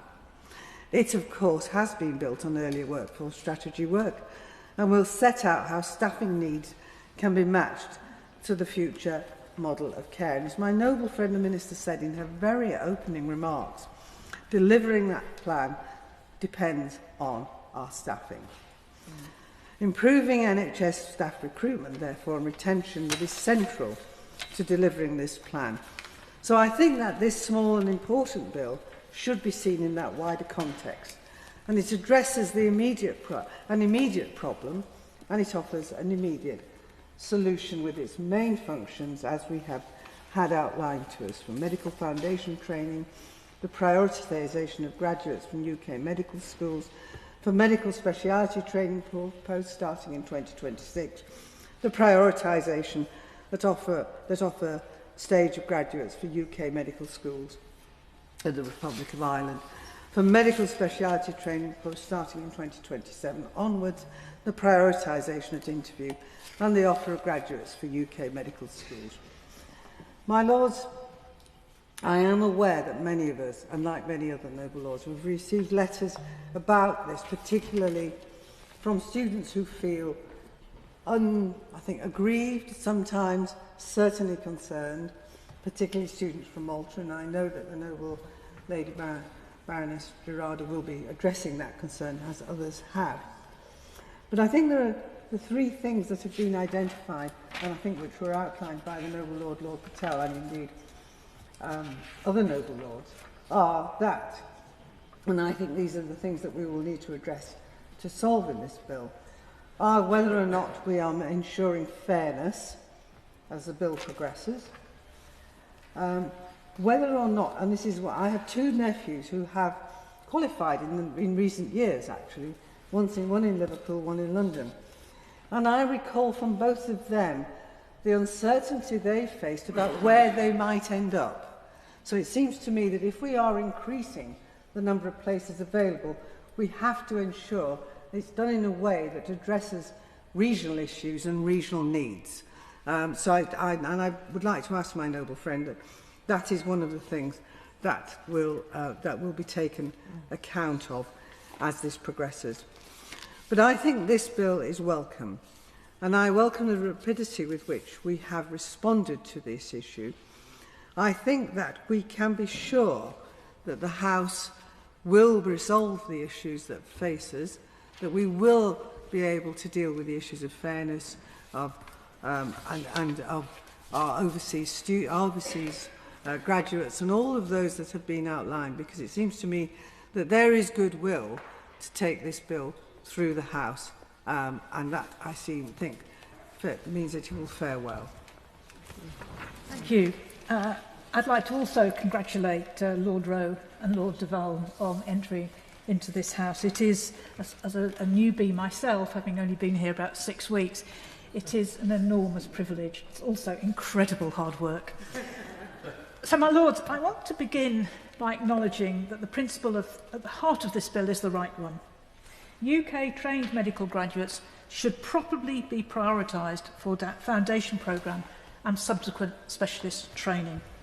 No one can dispute that it is wrong that UK graduates, educated at a cost of billions to the taxpayer, are forced to compete with overseas students, pushing many of these doctors abroad and depleting the talent pool that should be powering the NHS. And I'm grateful to the Minister for engaging with me over the last few days on a personal level, but also on the meeting. But I have some serious concerns. The first, as been alluded to, relates to Malta. And as the only member of this House to have Maltese heritage, and thank you to Lord Stevens for reminding me that I actually have 2 George Crosses, one from having Maltese nationality and the other from working in the NHS. But actually this is especially important to me. Like many of you, you've received letters and concerns, but I've received representation from all quarters, both in the UK and Malta, about the impact of this proposed bill on Malta, including from the Secretary of the Minister of Health and Ageing, that's what in Malta, which a letter that he wrote to our government's health team, where he said, whilst acknowledging the supreme interest of homegrown graduates, this development raises serious concerns for this Ministry of Malta, and the people of Malta. Aside from risking to undermine 2 centuries of proud tradition and the dissolution of a strong bilateral relationship in healthcare, this strategy puts the training and specialisation of Maltese graduates in jeopardy. Now, this matters because Malta has a long and deep historic relationship with the United Kingdom, not just in medicine, but if we stick to medicine. For nearly 200 years, since the first Maltese doctor received their licence to practice from the Royal College of Surgeons, British and Maltese medicine have grown side by side. The same language, the same exams, and for many years, the same training programme. And this is why it's been possible for doctors, such as my father, who came to this country in 1963, to dedicate their professional lives to the service of the NHS. And this is a small group of doctors. Tonight, I should have been at a conference celebrating the power and the impact that Maltese doctors have had. A small group, but an enormous impact, including revolutionary surgery treatment for Parkinson's to revolutionary innovative treatments for cancer. Nowadays, each year, around 50 doctors complete their specialty training in the NHS under a special arrangement under which the Maltese government covers 70% of their salary, with a contractual agreement these doctors return to Malta, this so-called finishing school. They come here to do parts of the training they can't get in Malta, like, for example, in haematology, sickle cell. They'll come here to do that. It's a win-win. The NHS gets talented, skilled doctors, often working in hard-to-fill, non-training grade posts at very little cost to the UK NHS. Now, this Maltese-UK relationship has been strengthened in recent years, as we've heard, with the establishment of a UK-based medical school, Queen Mary University. And this is a multi-million-pound initiative of both QMUL and the Maltese government. Since 2009, QMUL has delivered an integrated training programme awarding an MBBS degree that is academically and regulatory identical to the UK London programme. And these are not rich kids buying a medical degree. They are hard-working students among the top performers across the MBBS exam. The diversity of the campus in Malta mirrors that of the UK. 80% are for black and minority ethnic groups, 20% are disabled, and 65% are women. And their training is aligned to NHS principles and practice. Nearly 80% of them do part of their training in the UK NHS hospital. They understand the NHS, of course they do. Nearly 70% of these students are British nationals or have indefinite leave to remain in the UK. Deprioritising these doctors risks abandoning a small and committed cohort without a fallback simply because they choose to fund their own training. This seems unfair. I'd like now just to briefly move to another area where I have serious concerns. This legislation will disadvantage many international graduates already in training who have spent thousands of pounds in good faith and were encouraged to come to this training, to this country, to train. I've received representation from BAPIO, the British Association of Physicians of Indian Origins, who are seriously concerned about this. These doctors, international medical graduates, already, since the start of the NHS, have been disadvantaged. They've been subject to racism, bullying, disproportionate complaints, disproportionate punishment, and failure to progress in their career. They now risk losing employment, their visa status, and everything they've worked for. Again, this seems unfair, especially given the assurance of the UK Foundation Office that the same preference-informed allocation method that was used for 2024 and 2025 would be used for 2026. Minister, should there not be transitional arrangements for these doctors who have been relied on public assurances? As is often said, if one intervenes in a complex system, there is no guarantee that outcomes will be achieved, but there is a guarantee of unintended consequences. Minister, I look forward to engaging with you further to hope we can redress some of these issues. My Lords, can I start by thanking Noble Lords across the Chamber for their contributions, and in particular to Noble Lords Rowe and Deval for your fantastic maiden speeches, and I look forward to working alongside both of you in terms of how we take forward business, not just on this bill but other bills. And in particular, I was interested to hear Lord Deval's journey here, that I'm also someone who worked in a youth centre and actually work with young people, and similarly both my mum's side of the family and my dad's side of the family have military history spanning both the First World War and the Second World War. Although I must confess, my mum's uncle wasn't really sure where he was when he came here to fight. Well, he didn't come here, he came to Europe to fight in the First World War. But however, and I want to start, my Lords, by also wanting to acknowledge, similar to what Lord Clement Jones did earlier, that I support the broad objectives of this legislation. It's entirely reasonable, as we heard from other noble lords, for the United Kingdom to seek and to ensure that our investment in medical education strengthens the NHS workforce and benefits patients here at home. Prioritising those who have trained and worked within our NHS is a legitimate aim. However, the way in which the principle is delivered matters greatly, my Lords. My first concern relates to the breadth of ministerial discretion contained in the bill. It's not something that's been covered by others, but I think it's really important that I talk about it. As drafted, it allows future changes for prioritisation to be made with limited parliamentary oversight. Decisions about who is prioritised for medical training places are not just technical adjustments. They shape careers, they determine workforce supply and directly affect patients. Such decisions should therefore be subject to proper scrutiny and democratic accountability. This House has a principled responsibility to ensure that powers of this significance are exercised transparently and proportionally. My Lords, I also want to talk about the concerns about the timing of this bill, and many Lords have talked about it. As this bill makes its way through the legislative process, final year students have seen their foundation training allocations paused. Thousands of graduates now face waiting until the last minute to discover where they will be working later this summer, potentially having to move across the country, as we've heard earlier, at little notice. And the uncertainty is deeply unsettling for graduates at the very time at the start of their career. The intention to introduce new prioritisation rules partway through, as we've heard from many noble Lords, including Earl Howe and Lord Patel, amongst others, through the 2026 speciality training cycle also risks causing real harm. More broadly, we must be clear-eyed about the workforce challenges and what this bill can and cannot deliver. On its own, it will not resolve the problems, which is the critical shortage of training places. As we heard earlier, I think Lord Stevens of Birmingham talked about it as the bottleneck. Without a significant expansion in those, there is real risk about this being only a partial fix. Indeed, in many respects, this feels like closing the door after the horse has bolted.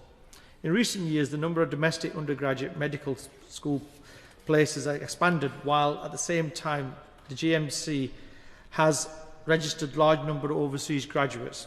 Staff grade jobs were difficult to fill even 5 years ago and now inundated with applications, and the appetite amongst NHS employers to actively recruit candidates overseas has already disappeared.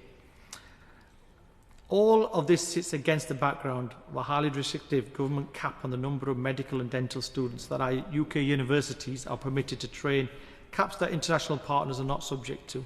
Because of these constraints, medical schools have developed partnerships with overseas institutions and governments to help cover the cost of increasing costs of teaching UK students. And therefore, I ask the government to reflect carefully on any unintended reputational damage this bill may cause to the UK's medical education sector and to those international relationships, as we heard from Baroness Hollins and others. Malta's been mentioned. I will not mention any more. I think both my noble friend Lord Clement Jones and Baroness Granada have made that point forcefully. But I also want to mention the emails that we have had from Newcastle.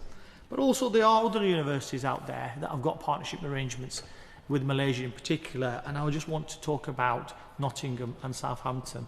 And I know in the past, the university that I attended, the University of Sheffield, also had that working relationship where a few years, I think the first 2 years of the medical degree was done in Malaysia, and then the students came across here.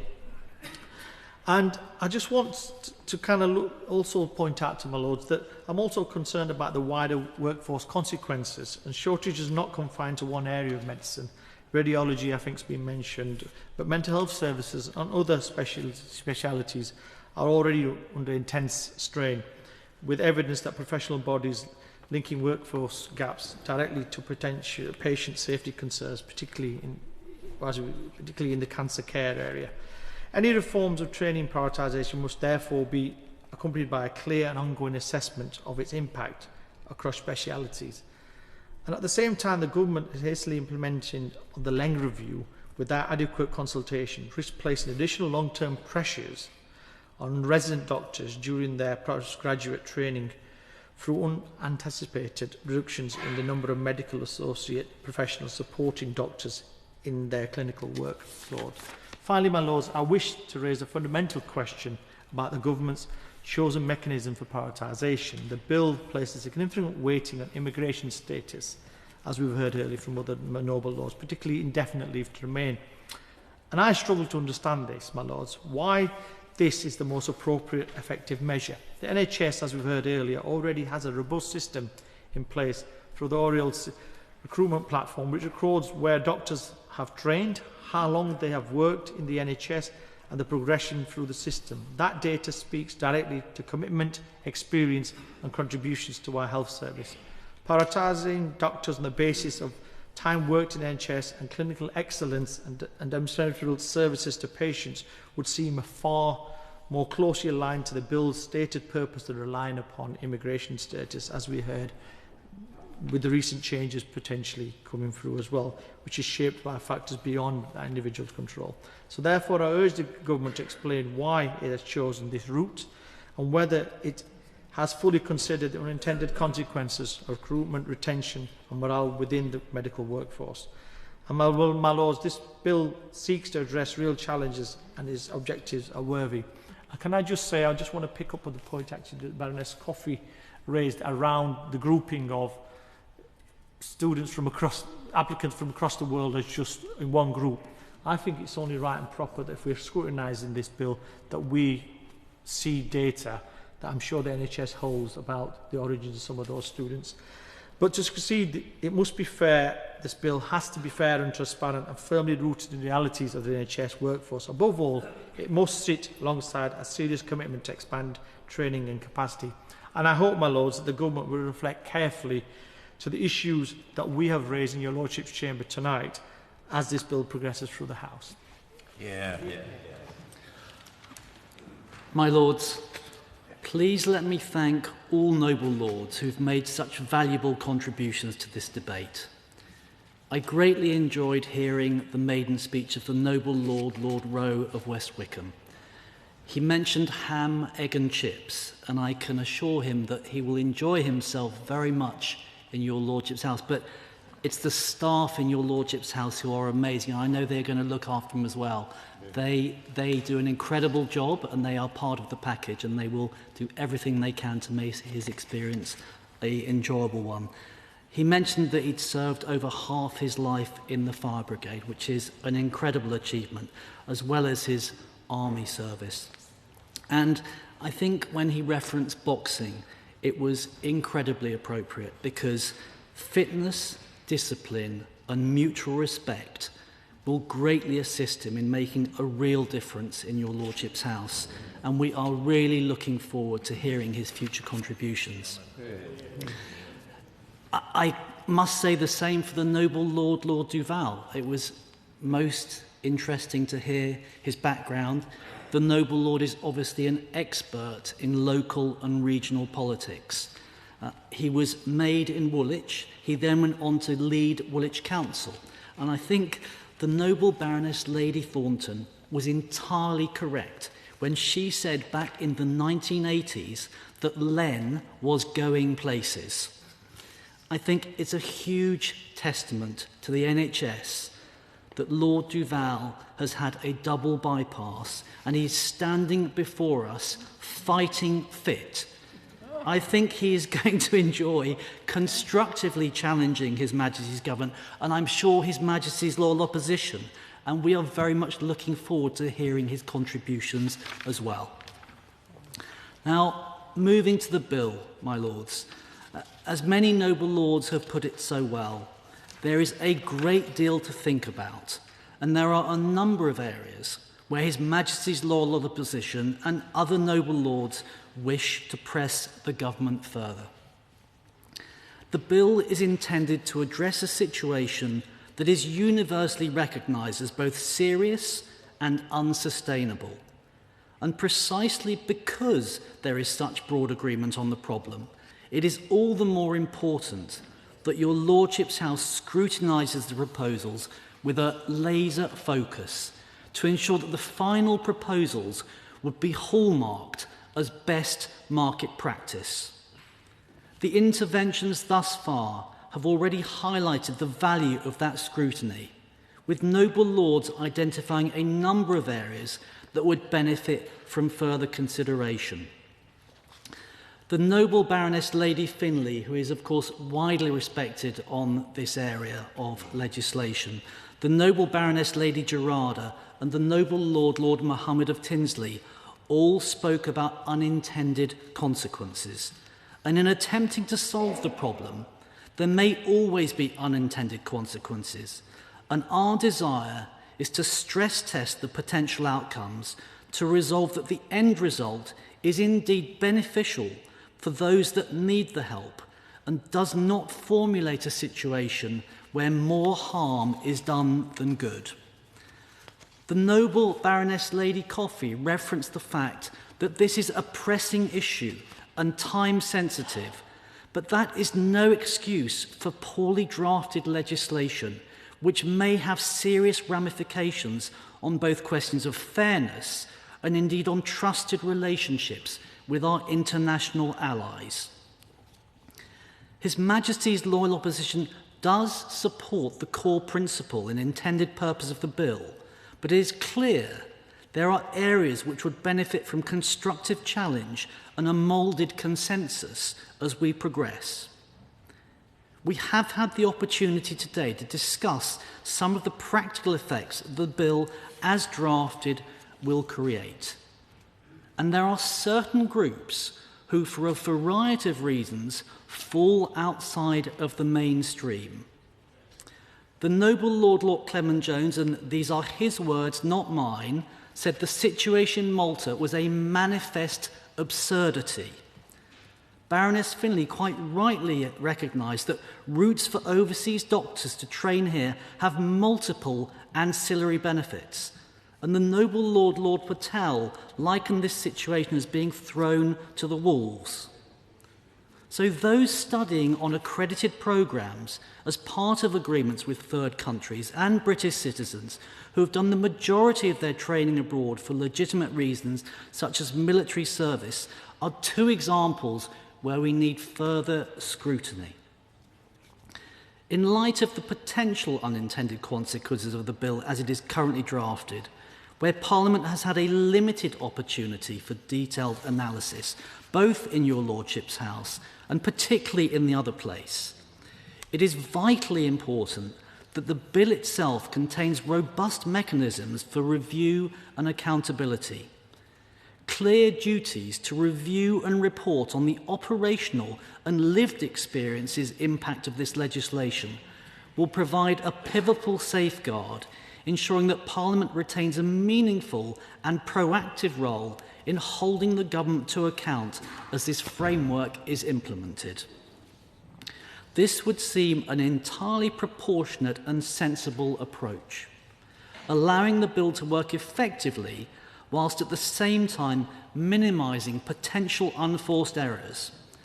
And we are confident that noble lords will be keen to embed such provisions on the face of the bill. Workplace confidence and consistency was mentioned, and the noble Lord Clement Jones said the execution is flawed.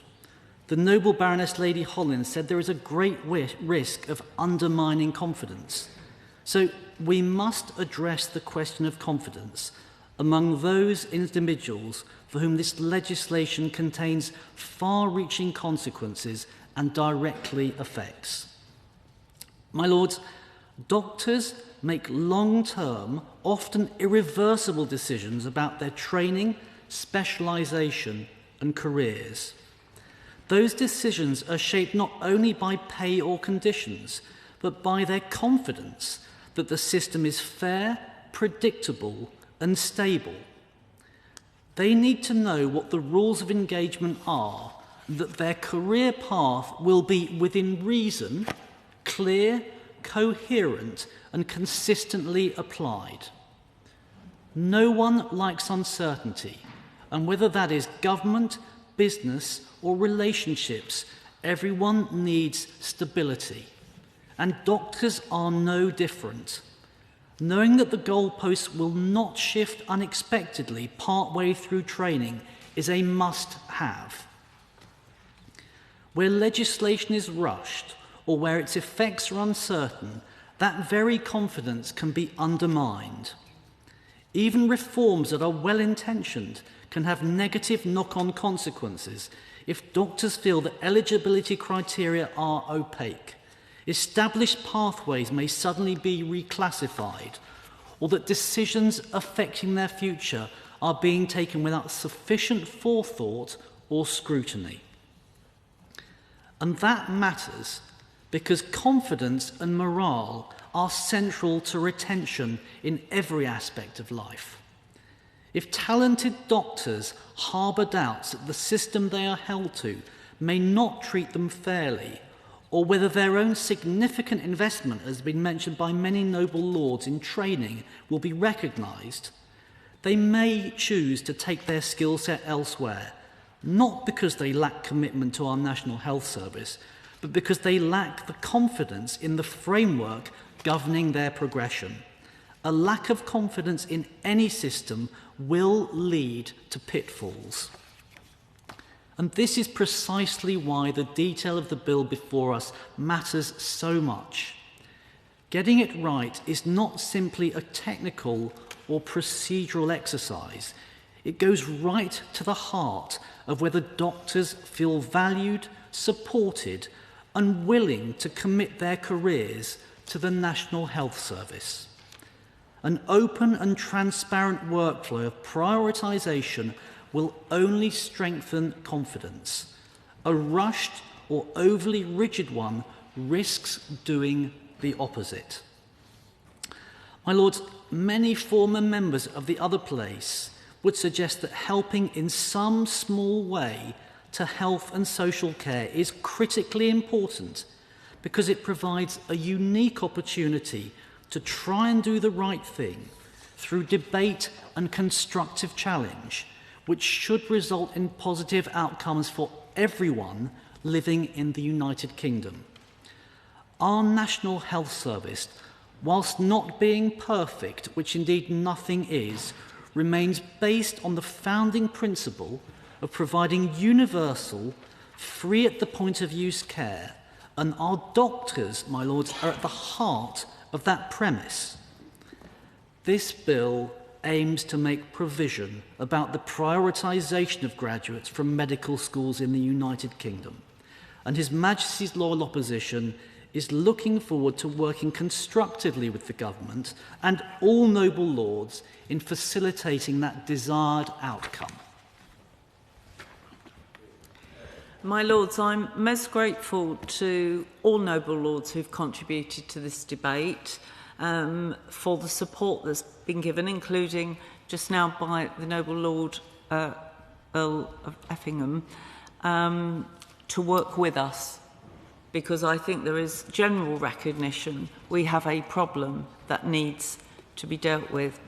I'm very glad, as I said at the outset, to have been the Minister at the dispatch box when my noble friends Lord Duval and my noble friend Lord Rowe made their very moving, I believe, maiden speeches. They both have so many years of distinction in public service, and I know that that will continue as they bring their own unique experiences and view on the world to your Lordship's house, which will be much enriched by their presence.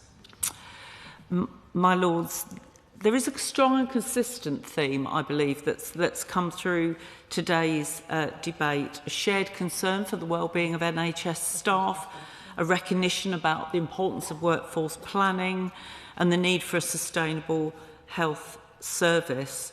And I'm grateful for the thoughtful questions that have been raised. I'll endeavour to answer as many as possible. Some I've already referred to in my opening remarks, and I will, of course, as always, review the debate, and those matters I was not able to get to, I will be very pleased to write to noble lords. This legislation is about giving future generations of doctors trained in the UK a clearer and more secure pathway into NHS careers, and it is about sustainable workforce planning, and it is, as the noble Lord Earl Howe referred to, it's about fairness, both to those who train here and also to taxpayers who fund that training, and indeed to patients themselves. Every year, as many noble lords have acknowledged, significant public investment goes into medical education. So it is right that we ask ourselves, how can that investment be best aligned to what we need?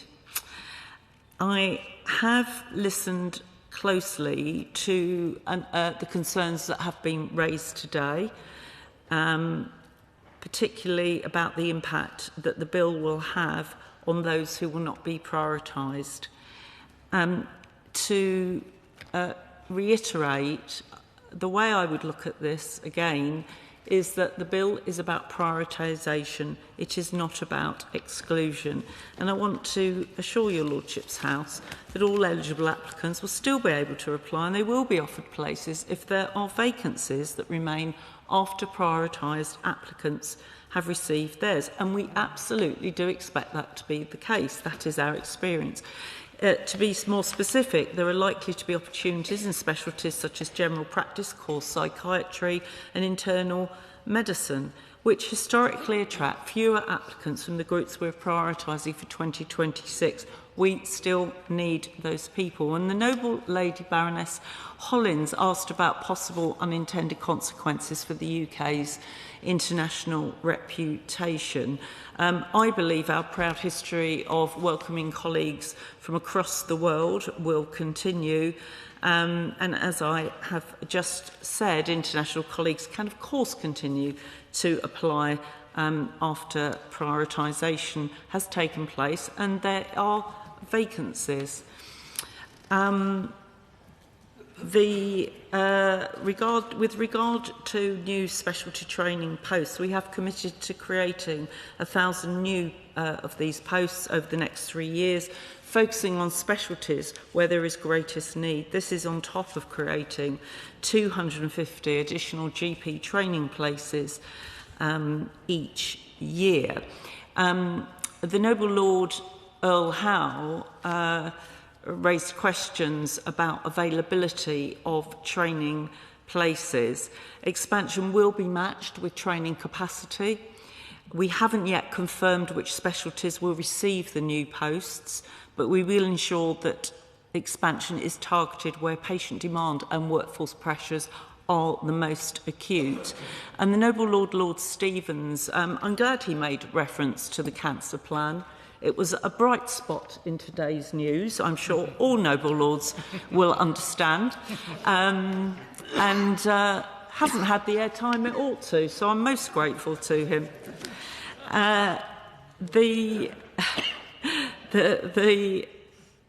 What I can say to the noble lord about the creation of new specialty training posts, that there will be, as I said, there's going to be a focus on those with greatest needs, and we will set out steps in due course. So I do look forward to keeping the noble lord informed. As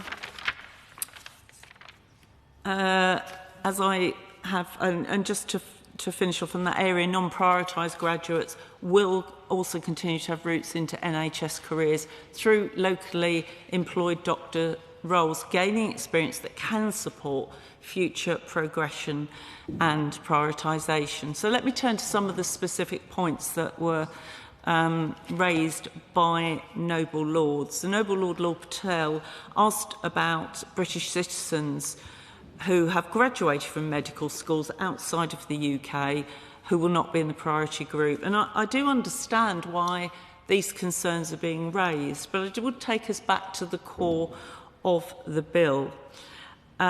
Because to prioritise them would undermine our aim to build UK-trained capacity while ensuring we don't provide any more foundation programme places than we need. And to reiterate, UK-trained doctors, as we know, are more likely to work in the NHS for longer. Retention is an issue discussed much in your Lordship's House. They will be better equipped to deliver tailored healthcare that suits the UK's populations because of what they understand. And a reference was made to the provision extending also to the Republic of Ireland graduates. Their inclusion ensures consistency in workforce planning across both jurisdictions, which reflects the long-standing protocol rights for movement and also for employment. That was something the noble Lord Clement Jones was particularly interested in. With regard to specialty training places starting in 2026, and British citizens will be prioritised as being, because that is one of the prioritised immigration statuses being used as a proxy to indicate someone who's likely to have significant experience of the NHS. Why? Because applications for posts starting in 2026 have already been made. And perhaps I could say prioritisation is only at offer stage because shortlisting is actually underway. So it's a timing matter about implementation. From 2027, immigration status will no longer automatically determine priority, but we do have the ability to set out in regulations the persons who will be prioritised based on criteria which indicate they are likely to have significant NHS experience or based on their immigration status. And as I said earlier, we will be engaging with our partners to work out how best to define that. To turn to the point which was made by a number of noble lords, including the noble Lord Earl Howe, the noble Lord Clement Jones and the noble Lord Stevens, about graduates of overseas campuses, including Malta, which I will turn to presently, having heard the noble Lady Baroness Gerarda.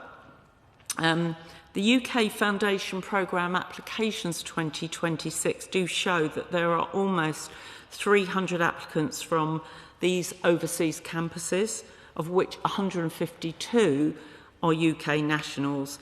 This is a substantial amount, and if we were to do what is being asked, which is to prioritise graduates of UK overseas campuses, our estimation is that this could encourage universities to establish further international partnerships, which would simply increase pressure still further. And it also risks creating a loophole which would encourage new overseas partnerships to seek preferential access to the foundation programme across the UK.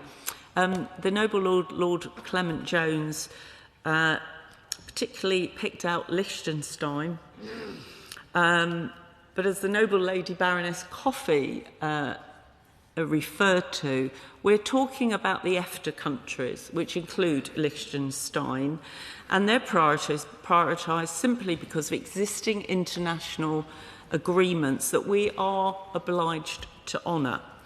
But in practice, my lords, not all of these countries are going to have eligible applicants. Yes, of course. I don't mind at all. The Minister think that the agreement with Malta should be honoured as well? Well, the agreement, I'm coming on to this, but the agreement in respect of Malta that I would refer to is actually a reciprocal health agreement. It doesn't apply in this area. It's about the reciprocal provision of healthcare. But let me turn to, as I said, to Malta, after I just say a brief word about overseas campuses generally. Just to re-emphasise, overseas campus students are not part of the numbers that the government is setting. We don't have that control. And if we prioritise those graduates as well, that would eat away at the very core of the bill and the things that people actually want us to do. And also the noble Lady Baroness Finlay and the noble Lord Clement Jones to indicate how this would all align with the international education strategy. The bill doesn't conflict with this because the strategy does support, the international education strategy does support universities expanding internationally. It doesn't prevent UK universities from delivering medical degrees overseas. That strategy stays in place. I really will turn to Malta for the noble Lady Baroness Gerarda, and I am grateful. Oh, yes, because I think the noble Lady, the Minister, has suggested that these students could, of course, come and work in non-training posts. But the problem, as I understand it, and do correct me if I'm wrong, is that the students, for example, the St George's students, have to complete their F1 in the UK, their foundation year in the UK, to be eligible to apply for full registration. And therefore, it means that they cannot complete their medical education without being eligible to apply for the foundation training. And whilst a different contract could potentially be negotiated for future students at an overseas campus, the current students who have this contract in place and this expectation in place need to have that honoured. And I don't feel that the Noble Lady has responded to the concerns which have been raised, I think quite eloquently, around the House. As I said at the outset, I will endeavour to answer all of the questions, but those which I do not, particularly where I want to look at them in closer detail, I will be very pleased to write, of course, as always. Still turning to Malta, which is a pleasure. Let me say straight away, we do have a long-standing partnership with Malta on healthcare. It's valued, it will continue. Doctors who are training in Malta will still come to the UK, as they do now, to gain NHS experience to support their training, for example, through fellowship schemes. This is not affected by the bill. And as I discussed with the Noble Lady just yesterday, senior officials in my department have met with the High Commissioner of Malta to the United Kingdom in order to assure him of this. But it is important to prioritise to ensure a sustainable workforce that meets its health needs. And again, that is at the core of the bill. Malta does have its own foundation school. This is not part of the UK Programme Foundation. It is affiliated with the UK Foundation Programme Office, which administers the UK programme. That means indeed that, and it's a point that's been made to me, this means the Malta Foundation School does deliver the same curriculum and offers the same education and training as the UK Foundation programme. The bill will not impact on this affiliation or the other ways in which work carries on closely with the Government of Malta when it comes to health. On the Noble Lord Earl Howe also made a point that he believed that small numbers of students were impacted.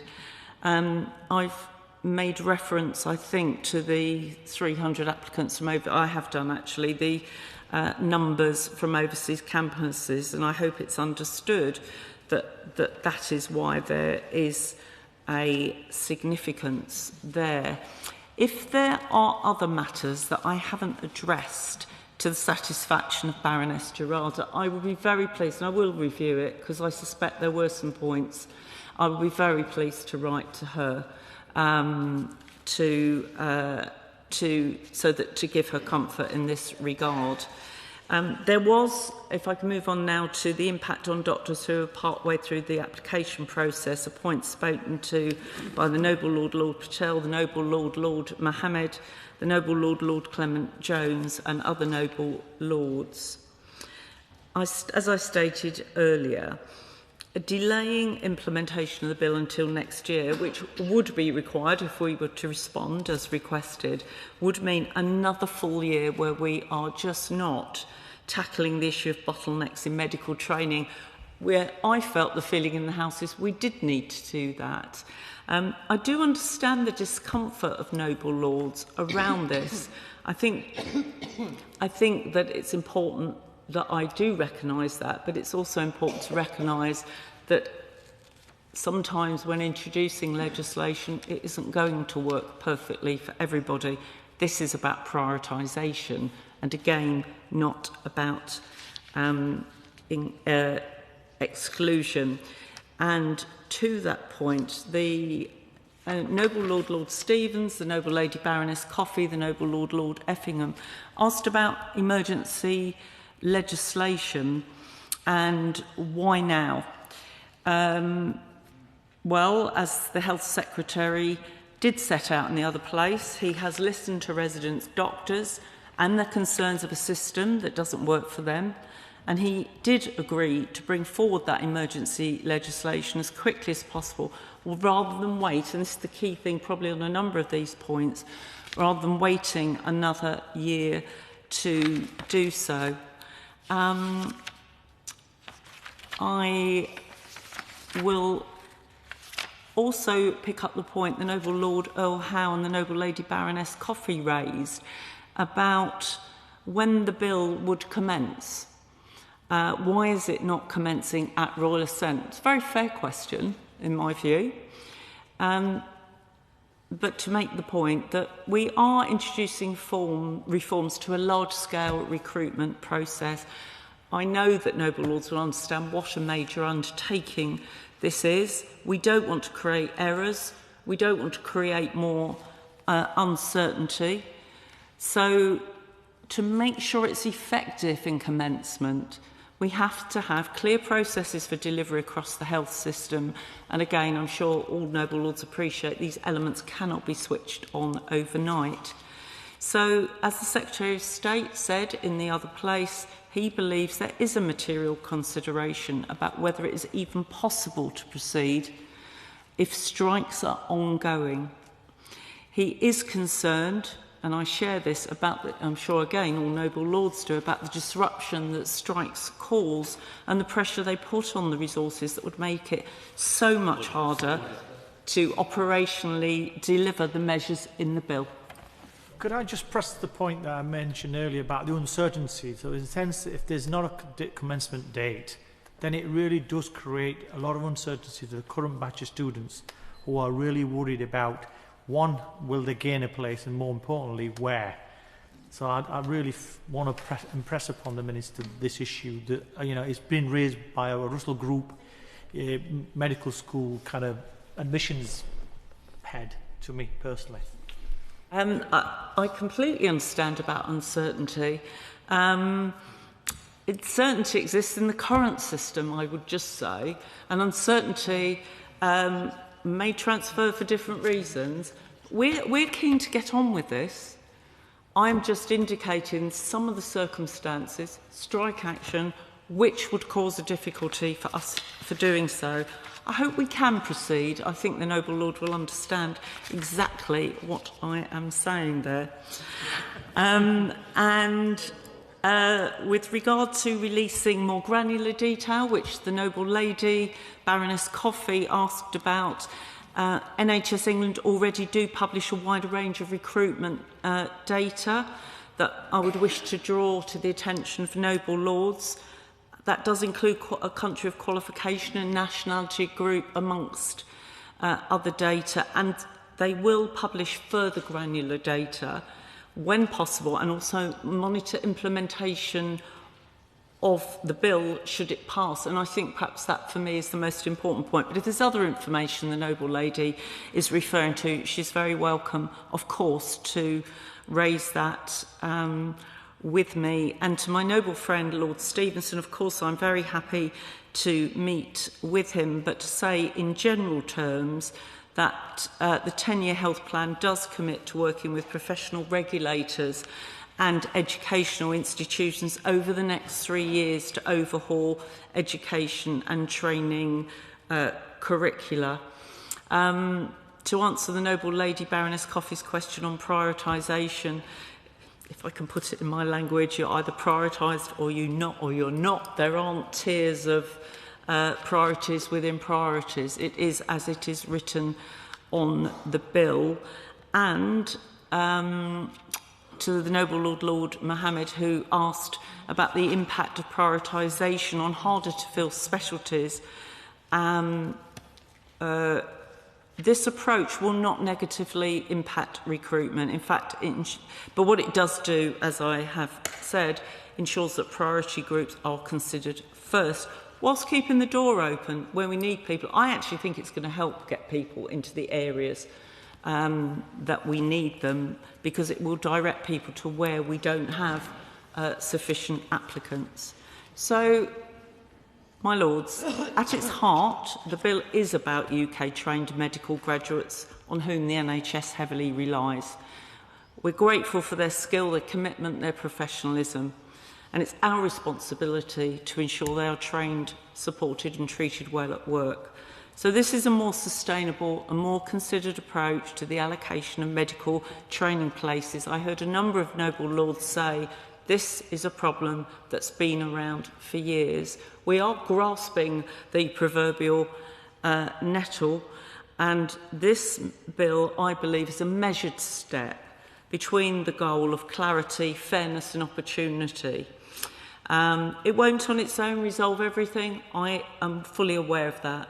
But it does help us with a pressing problem. So, my Lords, with that, I beg to move. The question is that this bill be now read a second time. As many as that opinion will say content. The contrary not content. The contents have it. My Lords, I beg to move the commitment motion standing in my name on the order paper. The question is that this bill be committed to a committee of the whole House. As many as that opinion will say content. The contrary not content. The contents have it. We will now be moving to next business, and I'd be grateful if peers could leave the chamber quietly if they're not involved in that.